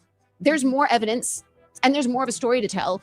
And it has to be done. We have to finish this. It's why Alan is still involved. It's why Damon, he was my parents' attorney throughout the last year, but it's why Damon wants to be a part of this civil suit as well. But we have a lot more to do. And luckily we know this case so well. So many of us know it so well. It's just a matter of understanding civil law and how this all has to play out. And it's even more tedious than the criminal court. Yeah. And I know you have a civil fund set up. I'm going to leave that in the description for Great. people to support. I think it's interesting because there is kind of this narrative that like you got a book deal, you have all this money from the documentary, which we're I've finding been out is not emphasizing true. this. You sold your house. We do know that's true. You lost years of your life that you could have been working. You lost your careers. You used up your savings. You cashed out on your retirement. You sold your treadmill. I did sell. Who said that? It was in an interview. Did I say that? Yeah. Oh, I didn't see that. I did sell my treadmill. I think I gave it to my neighbor. Did my neighbor take my treadmill? Yeah. I sold it to my Neighbor. neighbor. My neighbors were lovely. They're a young family and they had a baby in the middle of all this. It was funny because I would not like a creep, but I would watch them out the window. My bedroom faced their house and I would hear the little baby that was born. I want to say their baby was born in the winter of 2022. I would hear the baby outside and think, what a juxtaposition that I'm going through this in this house. And they're so lovely, my neighbors, my old neighbors, and they're starting this family. And when they bought the house, I don't even think they were married yet. And they're growing. The firstborn's getting bigger, and it didn't make me sad. It was like life is always starting fresh, and life it's not always happy. It won't always be happy for them, but it is. There's always another moment of happiness, even if there's tragedy in it. But yeah, I've not made anything, not a dime. I don't have a movie. I don't have a book. When I do, you'll know. And there are obstacles even to that. A book, my understanding is if we are authors, we could be given some to write the book, almost as if we were taking a sabbatical to write this book. With a movie, what I'm learning is someone like me who would be selling her life rights for the movie, I wouldn't really be able to monetize that until the movie is actually in production, that my rights are actually, it's like a stock option. They're actually going to be, the rights will actually be exercised. So no, I love my parents. But I don't know that the three of us need to live together until the end of time. I'd love to live with them in a bigger house with where we can spread out. But no, obviously if I were making millions or even hundreds of thousands of dollars, ask the people who live on Country Hill Drive in North Dayton. That's where I live, and I'm lucky I have them, and I feel safe. And I'm lucky I can enjoy my parents at this age, and we don't have this trial over our heads anymore. But no, I'd like to be doing things. I'd like to regain some more strength physically. I'd like to. I don't know that I would like to travel right now, but I'd like to be somewhere with the people I love, and I haven't been able to because I don't have the resources. I have had some very generous people help me in small ways and not so small ways to celebrate. I've had people open their homes to me and my family and really enjoy life for a few moments. People that owed me. No, that was a lot of thing too that I heard a lot of shit about. It was like Karen's father said something about, some trips and there's so many interviews, but I know that was like a big sticking point with some of these people. Like, oh, she's traveling. She has this defense and she's using the money to travel. I mean, you fucking don't know who her friends are. You don't know where they live and what they have for jobs and homes. A lot of these people probably just open up like, hey, we have a summer place in Florida. Why don't you go down there for a couple of weeks? Or we have a place in, whatever, New Hampshire or Vermont or upstate, way out west in Mass. Like, we'll open here's the keys to our summer house or whatever, or, go take a week and get away. I mean, that's, people have friends and people have houses and, and they might have a summer home somewhere on the beach or whatever. And here, take a week and go. I mean, she just said it herself, like friends opened up their homes, their wallets for her to be able to do some things. And that's what friends do when you are in, a tough situation that she's gone through. This fucking woman has lost everything and she will never, ever get any of that back. Like her former life is gone. And now she has to pick up the pieces and rebuild her life through 3 civil cases right now. 3 very stressful civil cases, and she's gonna, and I don't even think that she's gonna be able to rebuild until that's all over. So, I mean, I want to, this has been a phenomenal interview. I felt like it was super comfortable. I felt like Karen was super comfortable, being in this interview, And we've heard a lot more, and we're hearing who, all this kind of pent up conversation that she's had in for probably since these trials all began. We're starting to hear her story, and like she said, there will be more interviews. There will be more, details about her case that will come out. So it's great. It's really great. We got about another 10 minutes in this interview.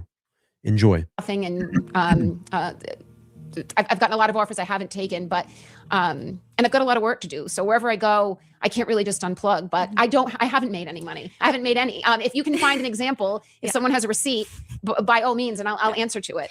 They can send it to you, and I will answer to that. Speaking of money in movies, you're not making any money from the Amazon Prime movie with Elizabeth Banks. Is it Amazon Prime? Elizabeth Banks, I thought was Hulu. Oh, that Hulu. I have Okay, nothing to do with that. Okay. And I am not making any money. I will not be making any money from that. The new Lifetime movie. So I just heard about that yesterday. I refreshed my news feed and I saw the announcement from Lifetime. And it's funny. The actress, I actually saw a still. Apparently this is done. They've filmed this and it's coming out in January, is I think what I read. It's on their docket for January. And the actress Katie Cassidy, her father, David Cassidy, he was on a show in the 70s called The Partridge Family, and it was a band. Have you heard of The Partridge Family? It was like in the Brady Bunch era, like bell bottoms and kind of poppy, catchy music. And they were a band, and they also had a TV show. And he was like a teenage heartthrob, they used to call him. And he had a brother, I think a half brother, Sean Cassidy, who was also in a band in the late 70s. They were in a Broadway play where they played brothers separated at birth, and one went one side of the tracks and one went the other in London, and they reconnected unbeknownst to them and became best friends, and then found out they were actual brothers. And it was an amazing musical.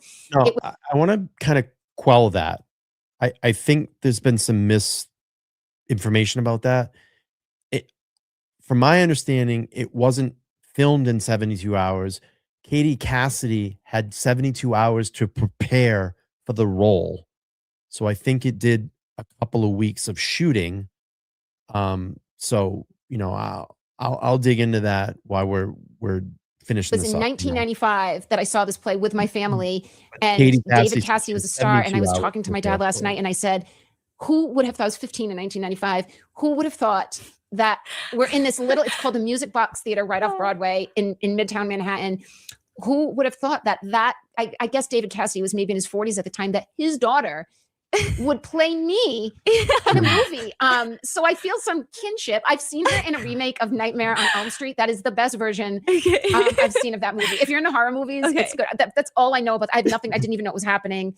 I will not be seeing any. I'd like, if they want to send me some money, I'll gladly take it. But I didn't know anything. You hear about that, Lifetime? If this is getting the story out, get it out. Yeah. It's compelling. It's a moment in history. I don't blame these people for making these movies, but I will say I have gone through a lot of pain and lost a lot. And you're telling my story to make money, and you're not involving me. How much will people take on my coattails and not show any economical appreciation? So I wish these people luck in their endeavors, but I hope they know what I've lost for them to tell this story. Yeah. I know that you guys are working on the YouTube show, but if we were to end it on a lighter note, if I were to summon you with a magical spell, you have to pick 5 things or objects that speak to you. What would you pick? 5 things or objects that speak to me.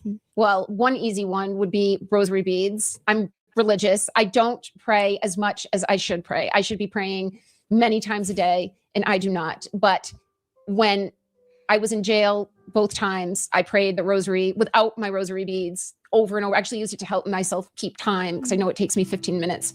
I have a friend who actually gave me rosary beads that were made with yellow roses that were on John's casket, because I was not at John's funeral, but she grabbed a handful of petals and made me rosary beads. So those are very precious to me. I had someone,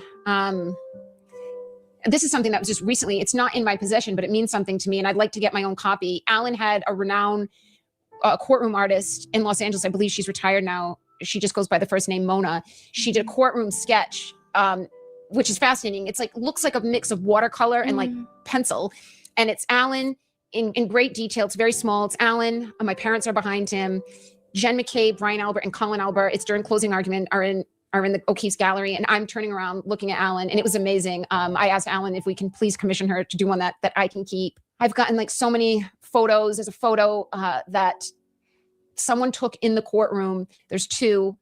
It's not really the photo, but it's that moment that I would never remember with the clarity without the photo. But there's several of me kissing my dad that they're just perfect. And then there's one hugging my parents. I know a gentleman named Greg Durr, DERR, is a photographer. I think he's just part of the Associated Press, or he works for the Boston Globe, but he's really commemorated some amazing moments. But there's one where I'm hugging my parents after the verdict, and my hair is kind of pulled tight, and I've got my fists are like this, and I'm hugging, and I just know exactly how I felt. There's a couple photos of my dad and me that I kissed him every day, and my mom, so I don't remember specific that moment, but hugging them after the verdict, I remember.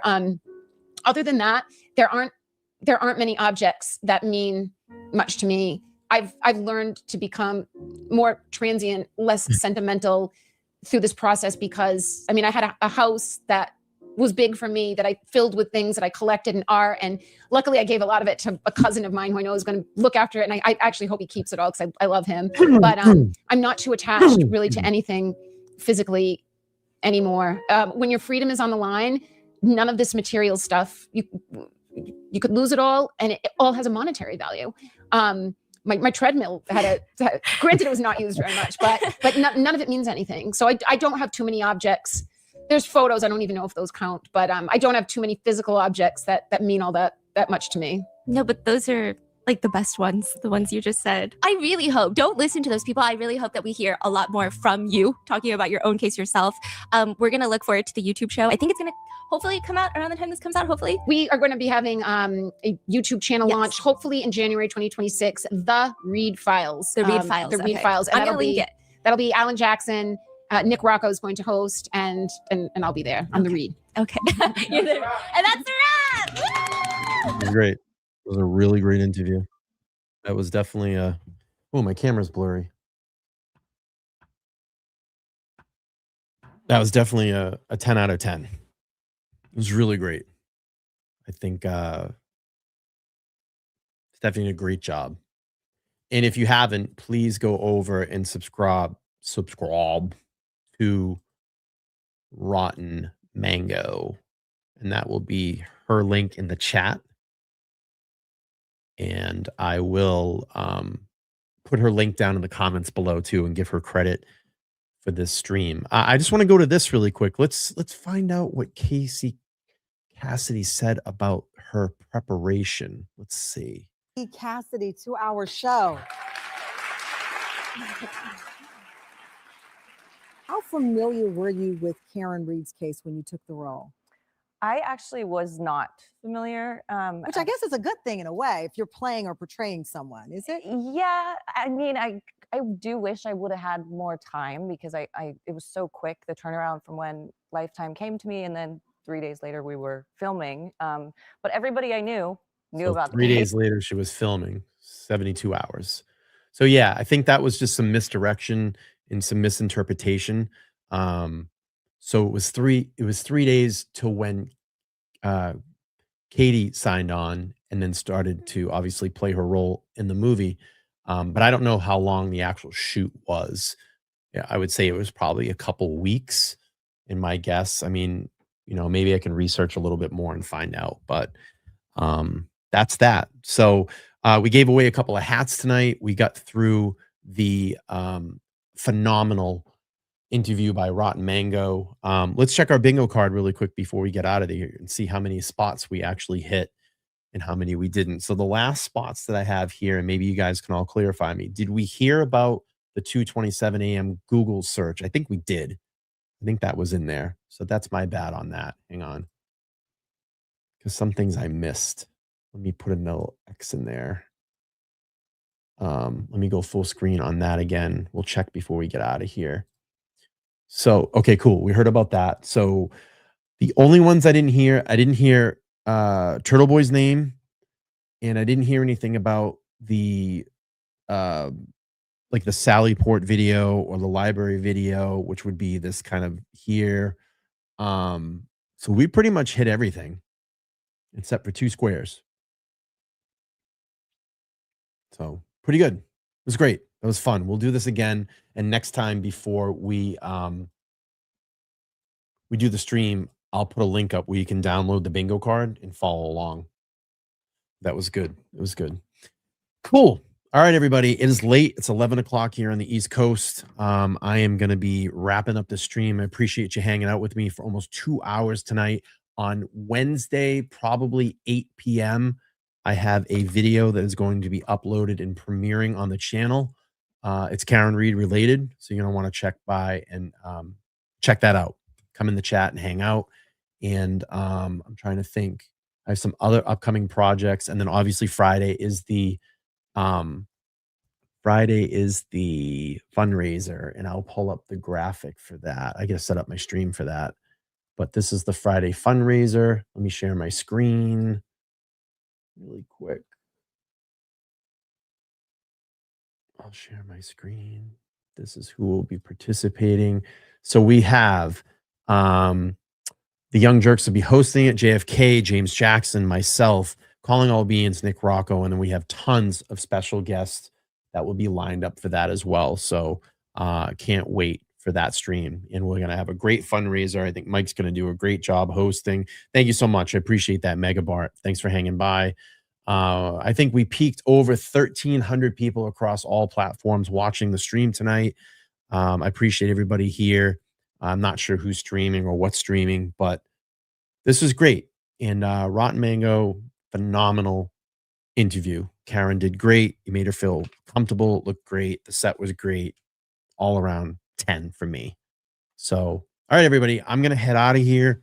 Thank you for the support. I'll get these hats out probably on Friday to everybody. Just email me. The winners email me. We'll get you verified, and then I'll get these sent out. So that's going to be it. I'm going to roll out of here. I am super tired. I have work tomorrow, and get some rest, everybody. And thanks for hanging out. Have a good night, everybody. Bye.